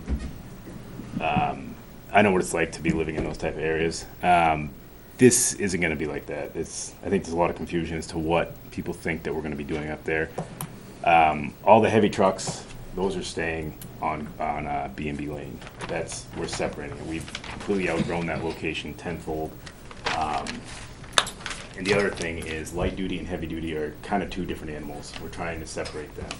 Light duty is like, it's like gonna be like Route 77 motors. You're gonna go in certain business hours. It's more of just a non-commercial use. It's people's trucks and there will be plow trucks, but it's gonna be small 550 and under type stuff. That's what the light duty is. The commercial side of things totally different. It's not at all going to be like that up there. We don't need to bring any of that up there. Once we separate light duty from B&B Lane to this new location, it's going to alleviate that location and it's going to move it up here. As far as the 20 employees, we have 16 employees right now. We're separating that. That 20 number is it's not even feasible, really. Realistically, there's going to be 6 people up there, maybe 7, maybe it'll be under 10. It's going to be a small location. If you're familiar with Route 77 motors or Concord Stage motors, you're looking at something like that. Our hours are going to be 7 to 5, 7 o'clock in the morning. We will be there. We'll realistically be there at 6:30. Again, it's not going to be any different than the dump, the highway workers. We're not driving big trucks up there. As far as the speeding and stuff like that, we've been accused of a lot of stuff that wasn't us. We did get in trouble. One of the guys did get in trouble, like you were talking about. He no longer works for us. I try to run a pretty tight ship down there. We got a really good reputation with the town as far as the youth leagues, the fire department, the police department. We do whatever we can to get back to the community. We don't want burnouts. We don't want loud trucks. We don't want accidents. We want to run a business and support our families. I can't stress enough how if you think it's going to be like B&B Lane, it's not. The only reason why our shop is crowded the way it is because we don't have the room. We want to separate it. I come from a small town area. I know exactly what your concerns are, but it's going to be nothing compared to what else is already on that road. It's going to be a small location and it's not going to be loud. We need more space for light duty. This commercial spot popped up. It seemed to fit our liking. Again, if you already live there, you're not even going to notice it when it's up. And that sounds cliche, but you really won't. So that's what all I have to say right now. If anybody has any questions. Yeah. Is the building going to be insulated? Yeah, absolutely. So for heat purposes for the winter. So will the sound of impact guns? Well, that's the other thing too. I mean, most of the impact tools now are all electric. It's nothing like it used to be. And the other thing too is light duty side of things. You don't get the loud banging and it's nuts and bolts. Guys are doing motor jobs. We don't do a lot of chassis work, which is a lot of your noise. We don't do a lot of brake work on the light duty stuff. That's a lot of the heavy duty stuff. If it was a heavy duty shop, I mean, I'd see a lot more of the argument. I would totally agree with you. It would make a lot more sense. This is a light duty shop. You're not going to see a lot of that noise. You said, in fact, the application talks about 20 employees. You just said no more than 10. Right. Yeah, that number. If you were to change the number from 20 to 10, that would solve your parking problem. Right. I'll talk to Dan about that. Yeah, we can look into that. At the same time, if you want 20 employees, you better put 20 employees on the application. Right. I mean, the thing is... Don't knock it down to 9 to yeah, make the parking it's work, not, and then suddenly you need 15 employees. Correct, yes. Yep. I obviously don't want to put myself in a box, but at the same rate, like, I get their concerns. I lived on Gould Road. I know what it's like, but it's not... the space isn't even there for it, so...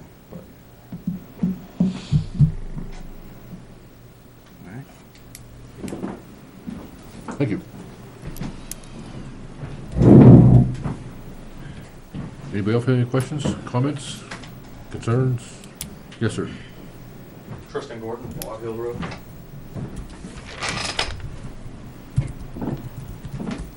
So basically, I just wanted to agree with Jerry. I got a lot of the same concerns: the lighting, the noise, being able to visibly see the building from my location.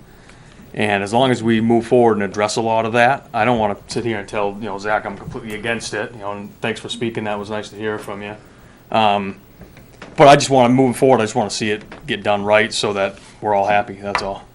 Between sound, lighting, hours of operation. The traffic study, I think, is a great idea, because that intersection is bad. Is your house such high enough up so that? Yeah, I'll be able to see it. Yeah, I'll be able to see that roof he's talking about. Even with the 12-foot berm, he's got 14-foot doors, so he's 2 feet, and then he's going to have a minimum of 3 pitch, which is going to be 6 feet. So you're going to have 8 feet of roof showing, and I'll be able to see that from sitting on my farmer's porch, Yeah, I remember from before, you're right across this little hollow, you're right. Yeah, there. you remember looking where the old sign was cut, and you could see my house. You, Bruce, understand saying, there's your house. Yeah, right. So, but like I said, I don't want Right there. to come in here saying I'm against it or cause any big waves. I just want to see it all going correctly and make it fit for the neighborhood. Aesthetically, it should look maybe not as commercially. Big ugly metal building is kind of We that in our plans, it's a modern building with like an earth tone. Yeah. Because again, I'm not blind to what the area is. Right. I'm aware of Yeah. that, so we're kind of doing our best to, when the plans you'll see is. Yeah. Where's the And the berm? buffer, a good buffer on the side of the road of calling arborvitae this trees a or berm. evergreens that'll block it This is from, natural. is nice. No, I mean Not this to be able to pump. see it. And this is the first time I've seen this drawing. We didn't get any copies of this with a butter's notice? Were we supposed to get a copy of this to look at? Because the last time we had Yeah, received Chip used to do that, small- by the way. Oh, yeah. Chip retired. I could put them online. I think Chip used to put 11 by 17 in if they even notice. That way, before we So, got here, we'd had a chance to review it. This is the first time we've seen it. He sent that big envelope certified to 50 people? No. No. No, just a regular size. 11 by Oh. 17. Regular size, he just shrunk it down so that we could just, see it ahead of time, that's all.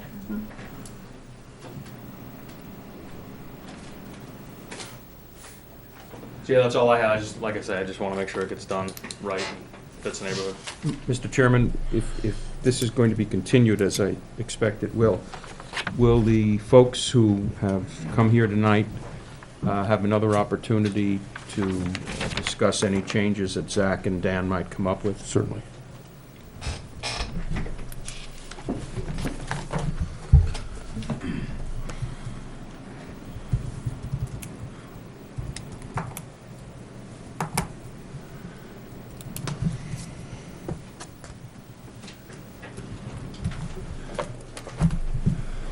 So, Mr. Higginson, are you proposing any outdoor lighting?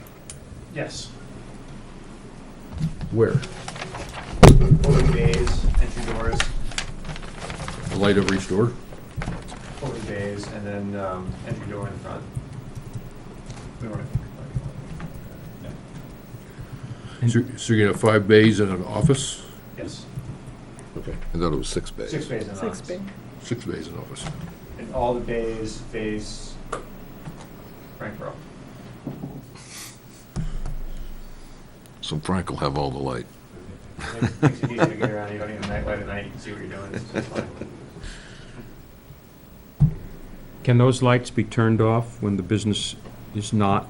Yeah, and then, Active. smaller security light, motion sensor technology. So how big are your bays?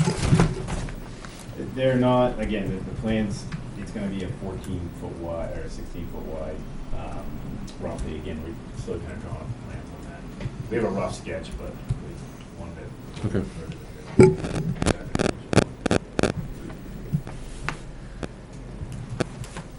Are these bays 2 trucks deep? Yes. So you could, in 6 bays, you could keep 12 trucks in that building overnight, for example? As far as light duty goes, easily, yeah. Are there 2 workstations in each bay? Yeah, so out of the 6 bays, each tech would essentially have 2 bay, would be 1 bay, but 2 workstations.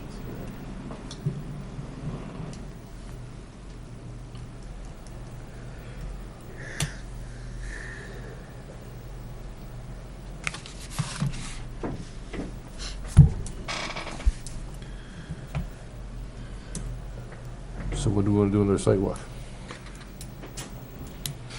That's gonna be my next question. That'd be fine, but until we know what the building's going to be, going to look like, the height of the building and so forth, it's not clear that that would be appropriate. There was talk about a traffic study. Did you have a view on that? I mentioned it, yes, I had a view, yes, I think we should have one. But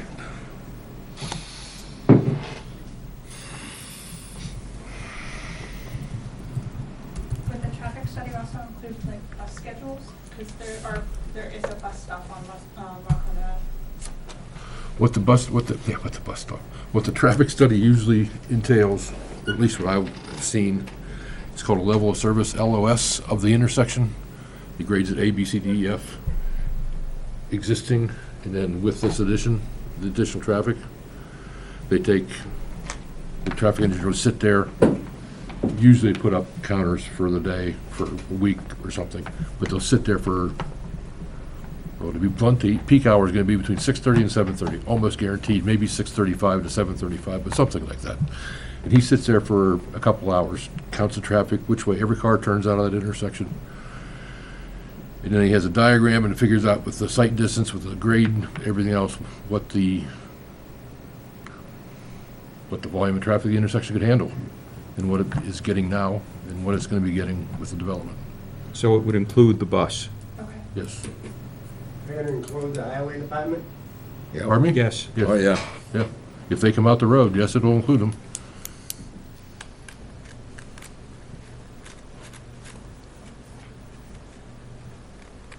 So I guess we want a traffic study, Mr. Higginson. Okay. For the intersection of Merrill, Rockland, Concord Stage, and Walker Hill, Concord Stage. I'm not too worried about the traffic coming out, what's the name, onto that one, personally.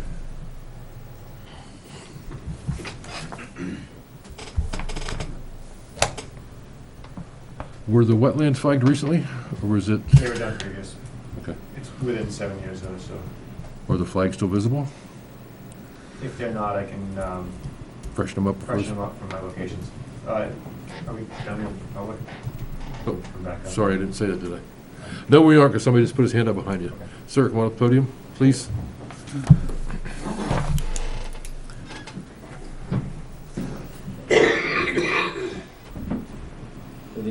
The entrance is gonna come on Rockland Road? Yes. Yeah, I only have a few questions. I'm 14 Walker Hill Road. My name's Dennis Teresi. And I live across from Jerry and then distance behind Jerry. So my only concerns, and theirs were already listed.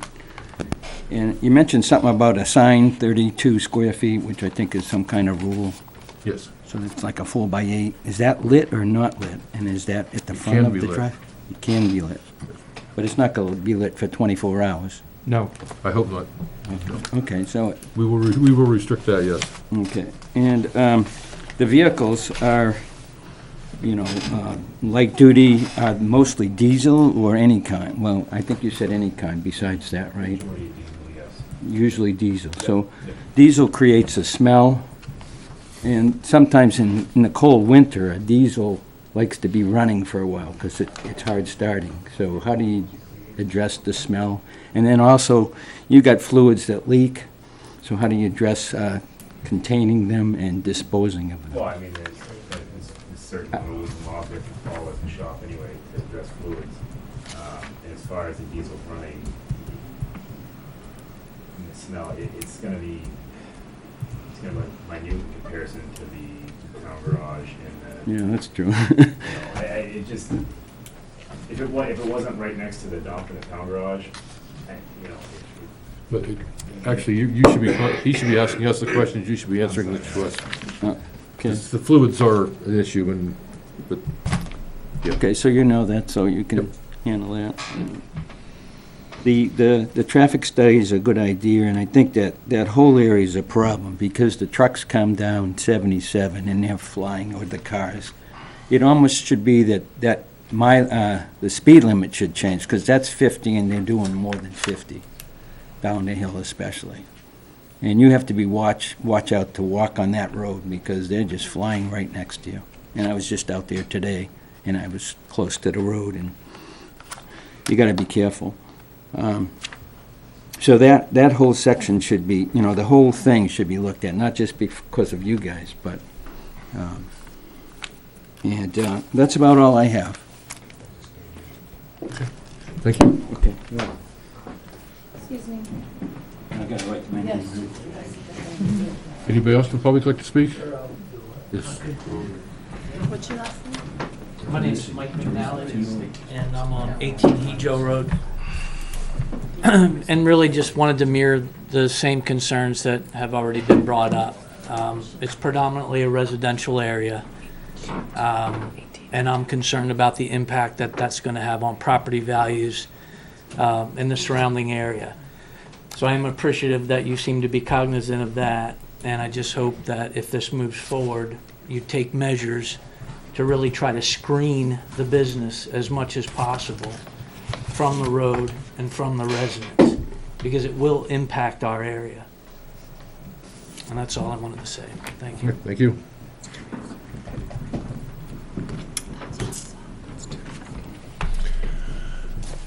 Anybody else in public?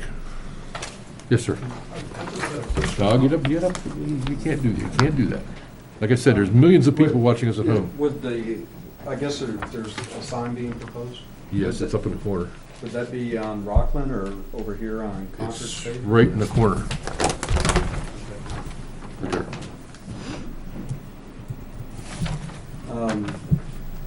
So, and you're wanting a lit sign? He hasn't said for sure, I don't believe. He's, a lit sign is allowed, yes. So I would just like to just add some input that I wish that, because I live directly across from that, I'd be seeing that all the time. Yep. And I'd like to just say that I'm kind of like Tristan, if this goes forward and what Mike said, that it be done correctly with shielding, evergreen shielding, and also that lighting is one of my biggest concerns. I love the dark sky and being able to see stars at night.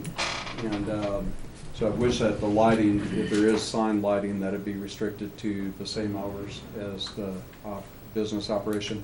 And then I had just one further question is, so if trucks break down, are people going to be allowed to have the truck towed and delivered there in the middle of the night, or? I mean, typically, yes. That's how we do it down there. Again, for the light duty side of things, it's a whole different realm. Usually, I mean, there will be some later on traffic, for sure. It's not like heavy duty side of things. That's not going to be that often, and we already live with a lot of road noise, so I'm not that It concerned wouldn't be, about wouldn't that. be any different. My biggest concern, truthfully, is lighting. Yeah. And We have no intention of running the light after. yeah, parking lot lighting, building lighting that is just left on all the time, Yeah. and there's no dark sky at night anymore. And so that's the reason I was asking about the sign. Thank you. Anybody else?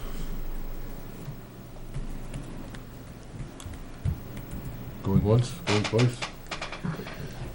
I'll close it for public comment, At So- this, for tonight. For tonight, yes. Yes. So you mentioned lighting on the bays and at the entrance. You're not gonna have any lighting on the parking lot?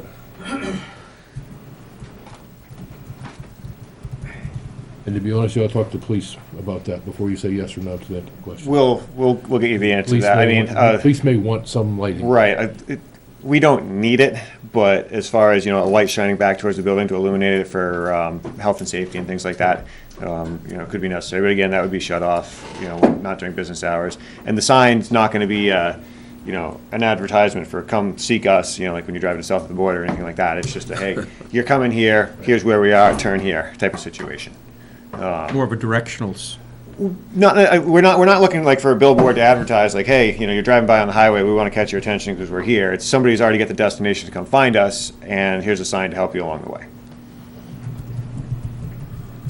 As far as sidewalk goes, for layout, obviously the corners of the building and the drive coming in, and you mentioned freshening up the wetland flags.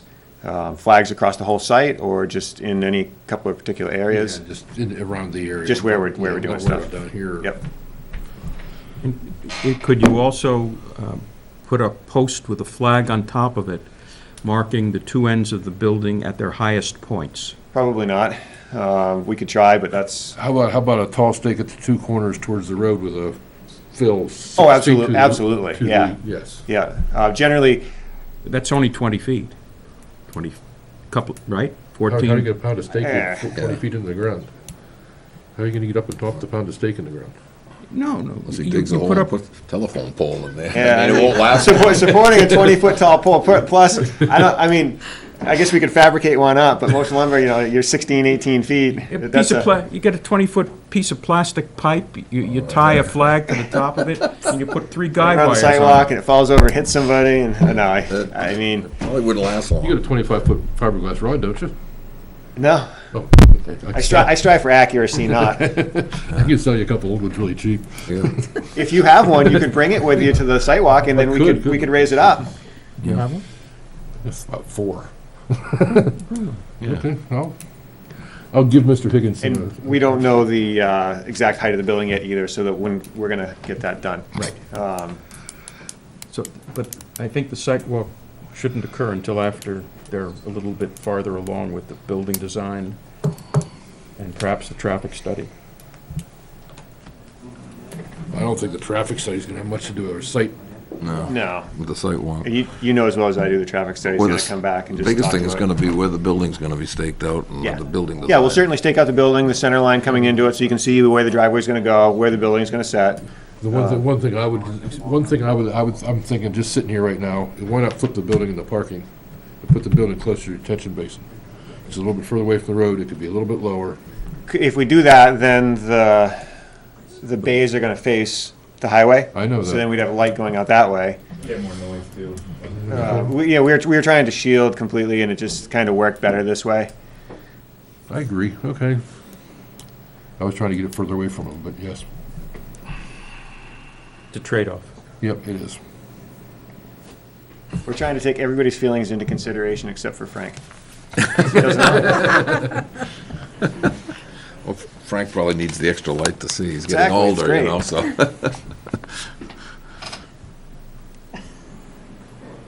Okay, so, traffic study. What else do we have for you to do? Let's go to several things here. Building design. Yeah, the building design, at least the exterior so we can see it. I don't care what it looks like on the inside. As far as storage of, You said somewhere nothing to be stored outside, didn't you? right, everything's gonna be inside, all fluids and things of that nature. And obviously they'll have provisions for spills, pig blankets and dry and all that type of stuff, which I believe is regulated from others. Yeah, DES has that covered. DES has Right, that so I guess if all that's covered, And then no floor drains, that kind of thing. yeah, all that stuff, so we don't need to dive into that. You'll have to put some notes on there saying that, but yes. Okay. I'm mostly worried about the drainage, Yeah, and we'll have the that. building. Yeah, so the biggest thing was the number of parking spaces, in that we had asked for that waiver, because obviously that changes around the design of the drainage. And you're concerned about where you're gonna park vehicles that are, Personally, if you're gonna have 20 employees, I can't see you having 24 parking spaces. so Those two numbers don't work for me. it sounds like we'll be able to drop that number down dramatically and come up with something that's a little bit more palatable. I'm not speaking for the board, I said personally. No, I agree, here. Separate question, you got a variance, Yes, but the variance is for the aquifer protection. No, wetland buffer. wetland buffer for the driveway. And as a part of that, they wanted to eliminate the existing driveway. Has that been done? No. 29.8. You need a new one though. Didn't your variance expire? No. I think there's a copy of it in the folder. Variance is good for 5 years, 10 years? Depends what they put on it. Did they put it on and it was good for 1 year or 2 years? And did you file for an extension after the first year? We're gonna look into that. I think Neil's already looking into it for you. I think it might be in there. There's the Oh, waiver. no, that's the other waiver. If that's from the if that's the variance file, then it would be in there, but I did not supply you with that in this. I made the note to it on the plan, but I didn't have the document. I think I did with my research. There's another folder underneath that. Two other folders. Well, one is the history and one is a zoning. This is the variance. Let's see. It was dated April 4th, 2017. Years ago. 2 years. Where does it say? It should The say in variance will the, The variance will unless expire unless exercised in 2 years, so April 4th, 2019 has come and You gone. need another variance. We can handle that. Can they just extend it, get an extension? Nope, not now. they should have an It April. could have been April or March, but. So we should have something about, where was I? You need to talk to police, I think you need to talk to police about lighting. You need to talk to fire about fire suppression. Traffic study. Your number of employees / parking counts.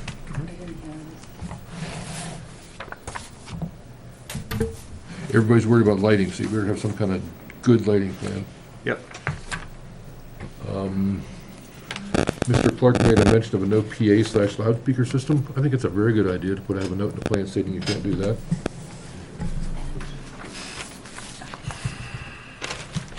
Whoever does the traffic study, can they look at also the speed limit being 50 miles an hour up here and see if that's whatever the word is I want? That you'd have to petition the state for. Well, it's, The traffic engineer can make a recommendation. Yeah. isn't it to the 50 state. now? It's 50 now. They're talking about a reduction in the speed. Oh, Okay. so, It's his recommendation if 50 is adequate or not. It's gonna be a one sentence blurb that he's gonna put on the end of the study. Or she.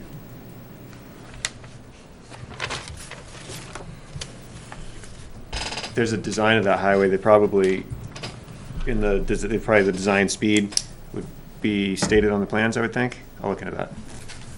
Show a design speed 65, 60 miles. an I hour, would at suspect it least. is. I would suspect it The is. question is the You can get usage, those. is the usage over What's that? You can get those right out of the Morton building. Right, yeah. Just go up there and they'll give you a copy of it, so. Yeah, it's actually, You can most get of the online time. and get it. So, But the traffic engineer, but he'll just tell you get, if just the get if the his, usage. just get his opinion on it. Yeah, is the usage too high for that speed limit? They may also already have a traffic study out there done recently. So check. But we need to do it with the addition of this Yeah, building. what I'm saying, you may also get some other figures from them. I'm sure the traffic engineer is very spry on all that stuff. Yep. You would hope so. You I better would- be, yes, sir. I mentioned it, we mentioned the building about 5 times, so. So could we continue this to October, so we have time to go to the ZBA and then get all this together? We can continue till November if you want us to. I think we'll be all right for October.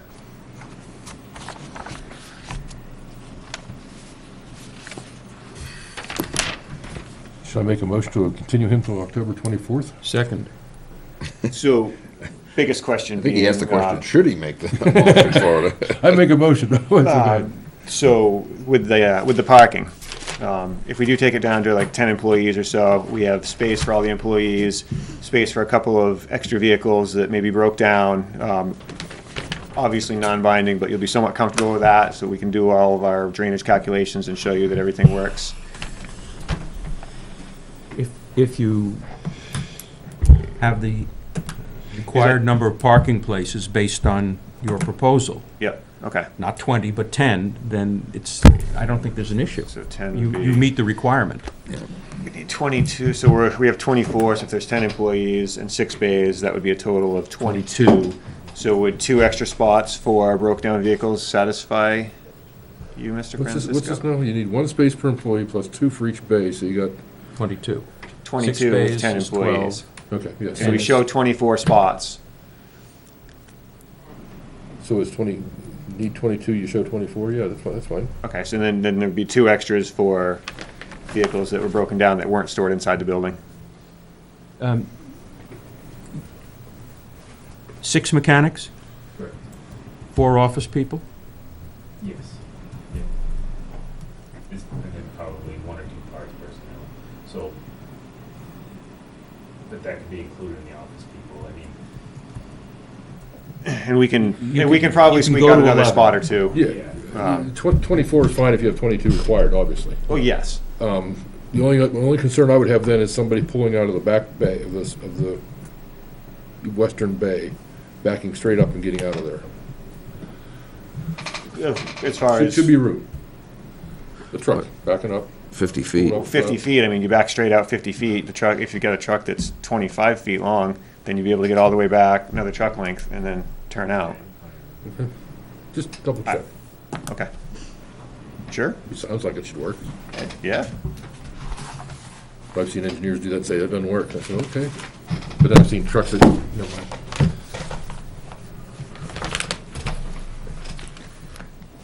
Just make sure when you reduce that parking that your client is happy with the 10 employees, because he's already says he's gonna have 6 or 7 there, and that's 6 or 7 is pretty Well, close to 10. Yeah, so I mean, the feel that I'm getting. I don't want him to come back in 2 Yeah, years no, and the say, feel that I'm getting is that we need to have parking per the regulations, so we will figure out a way to make it work. yeah, but you can add 2 places, up here by these 4 pretty easy, and get 26. Even 4, make it 28, and still be underneath your Yeah. 10,000, 100,000. All right. I think, depending whatever else you gotta do for the grading. Okay, we'll get it all together for you. So no sidewalk? Not until we get, Okay, Not until we get to good grading and building and everything else. okay. And whatever you can get us on the sign. Yep, we'll have that we'll have the sign and the architecturals and everything for you when we come Right. back.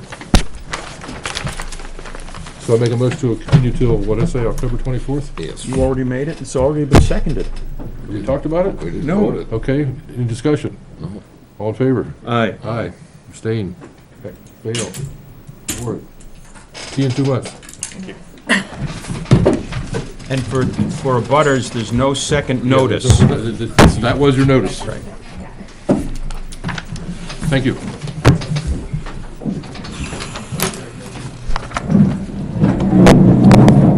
Good to see you, Jack. See you, Frank. Always a pleasure. If I see Jack, I'll say hi to I talk to him on the phone all the time, so. He hasn't slowed down any. What do I got here? This is for Kelly. Put a series in with last minute down south. Was it? Can I keep the other big set? Oh, what else is new? And my copy had a lot of spelling errors that I'll go Oh, over there's a with bunch of them. them. Yeah, I saw 10 of them. Yeah, I I put highlighted. circle them. Yeah, I highlighted them, and I can go over that with you. Yeah, you weren't a teacher by any chance in an earlier life? No, just, No, 'cause everything's circled. I know. I love it. It helps me when they say, okay, so what do I need done? And you can just look at the plan, so. Like, the paper plan has a note on it if you want to see the paper plan. That goes with that Mylar. I had a question about one of those rebar, whether it should be a granite bound or a rebar. Remember, we circled all of them. That one? Yeah, That one? yeah. Yep, that's good. Those are okay? All right. Those are the only 2 he didn't change. The other ones are all granite bound. Down there, it takes him like 8 hours to get a cab up. And get 10 miles an hour. And then Jack's gonna discuss driveway permit.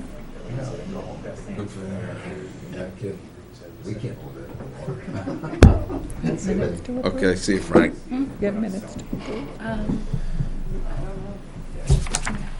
No paper copies? It wasn't in the packet. Are we ready to go to adjourn? No. Because you didn't finish on No. those, so I didn't. I think I have a copy, but I didn't. Well, I was told you want to discuss driveways I thought you and said there was a across note roads. about, I get this information to you. You were asking for it the last meeting. It's Oh, okay. they came and the decision from Mr. Drescher, so gonna discuss that. I believe you get a copy of. Yes. This is for Mr. Drescher? No. No, It was this is emailed to one you. that Mr. Drescher and Chip dug was out emailed to you. someplace and presented. No, Craig dug it out. You did? Someplace and presented it. Maybe it's And conservation. going through it, it actually addresses almost everything we're concerned with. I saw it and I thought it was really, really well written. I'm gonna keep this. It's just yours. And so I had them make That's all right, copies for 25th? everyone tonight from the board. Yeah, I thought the Canaan thing was really, really well. And they've written. got an excellent Because August, the checklist first one. of in building August, we permits didn't- and class 6 roads and private roads. Right, so then we just go.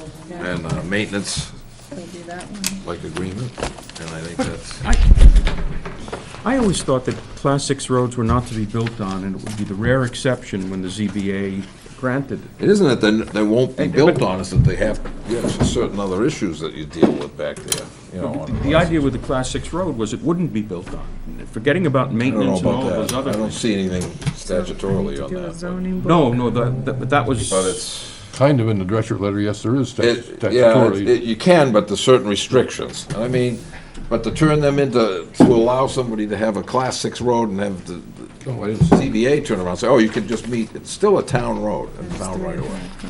But to have them say, oh, you can just use it as a driveway, no. Okay. I'll read his letter. Yep. I mean, it's, the letter is very thorough, but it's also good if you're an insomniac. It's a typical Drescher letter, yes. Yeah, well, I've known the Honorable Bill Drescher for, Are you talking about the 26 Sawyer one? yeah. Sawyer Road? Yeah, any one of the letters and decisions he's written, I mean, he goes so in-depth, but Yeah. God love him, he covers every issue and every angle.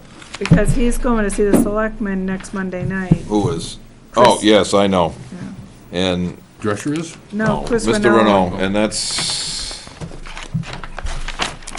Well, it depends what happens at this board. It's to be discussed at the selectmen. well, not necessarily, but, yeah. He's coming in again, but we're not ready to, you know, he's gonna meet some of these No, standards. at the last planning board meeting, he was waiting to hear what the results of the new driveway maintenance agreement that the lawyer, because you were gonna go back and try to interpret it. Yeah, which is what we've got that, Yep, and then come back to this board with a better understanding of the matter, yeah. which is tonight. Which He he can will get represent his that, yeah, case. he's supposed to come in on Monday. Then he's coming to see the selectmen Monday. Yeah, he'll be in there Monday. So the board, this planning board's not approving it to go to the selectmen? Well, I mean, he didn't make it in here tonight, No, I told him he didn't have to. so he'll go to the selectmen, we'll see what he has to present, and then we'll go from there. We've already discussed it once, and I don't think we're gonna just let him build a house down there unless he meets the certain standards to build that road up. That road's got an issue, and we've discussed that when, back in, last November? Yeah. I think it was. And, you know, he has to do upgrades. You know, he knew that going in, that there were upgrades that have to be done. He knows that that road is, you know, such that, you know, is... And that's what the is- selectmen will discuss Yeah. with him on Monday night. So he's all done with You the know, planning the board. biggest concern of the board and any of them is we don't want to end up with another East Shore Road down there with, you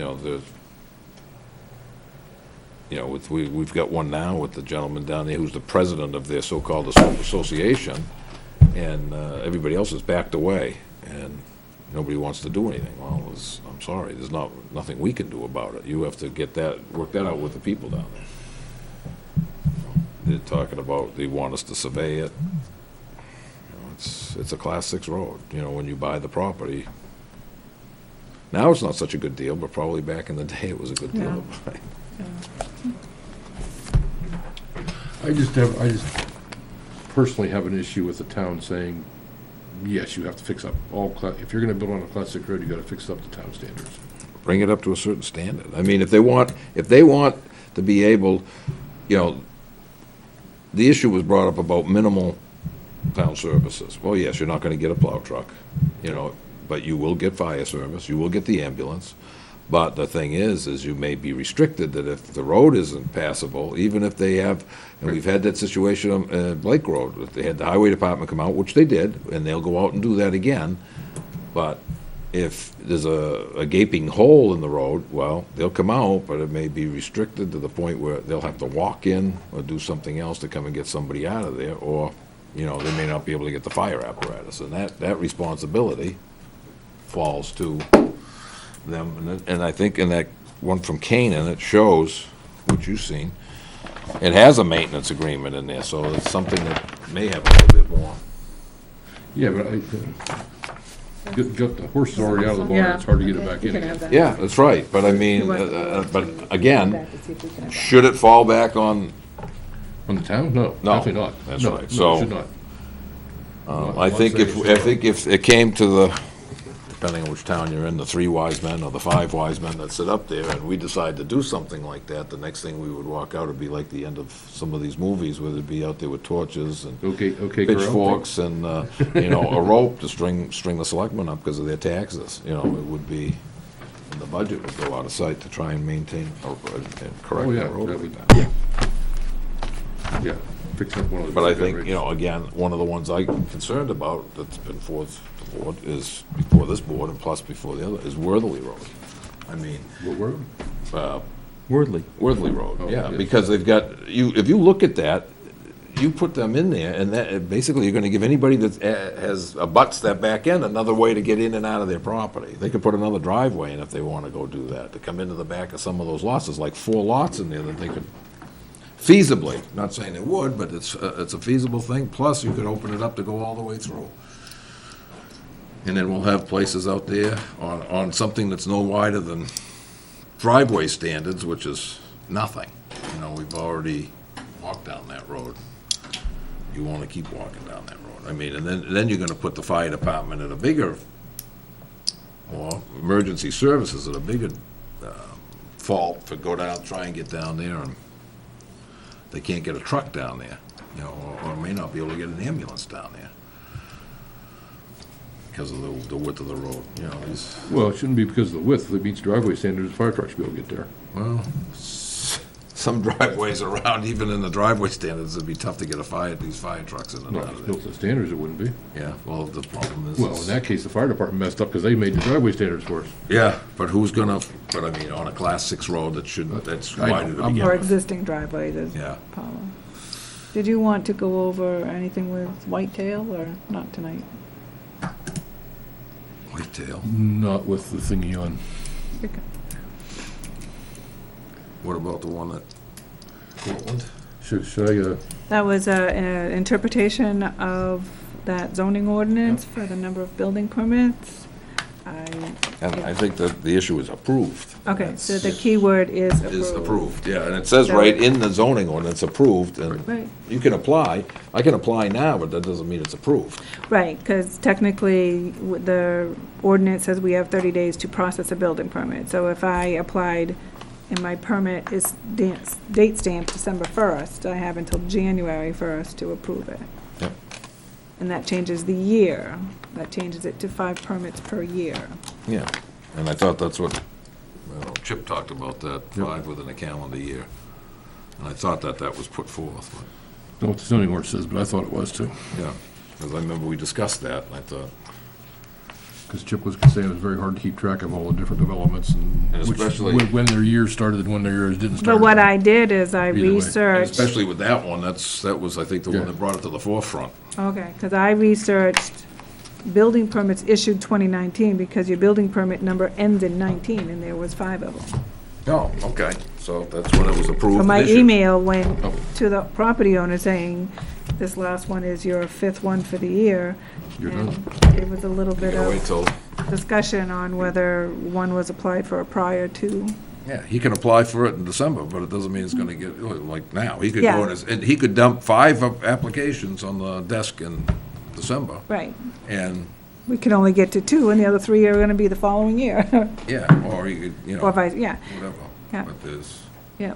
Again, until I can start interpreting it and understand it and be consistent, so the next person that asks the same question, then I know. I think that's the biggest one, is the consistency. Right. That's what I'm trying to do, so the Make next a one. motion, Neil? I did. Oh, you did? You did. To adjourn? I thought you said we weren't ready yet. Do you have, We're ready do you now. have minutes to approve? No. No? Okay. Second.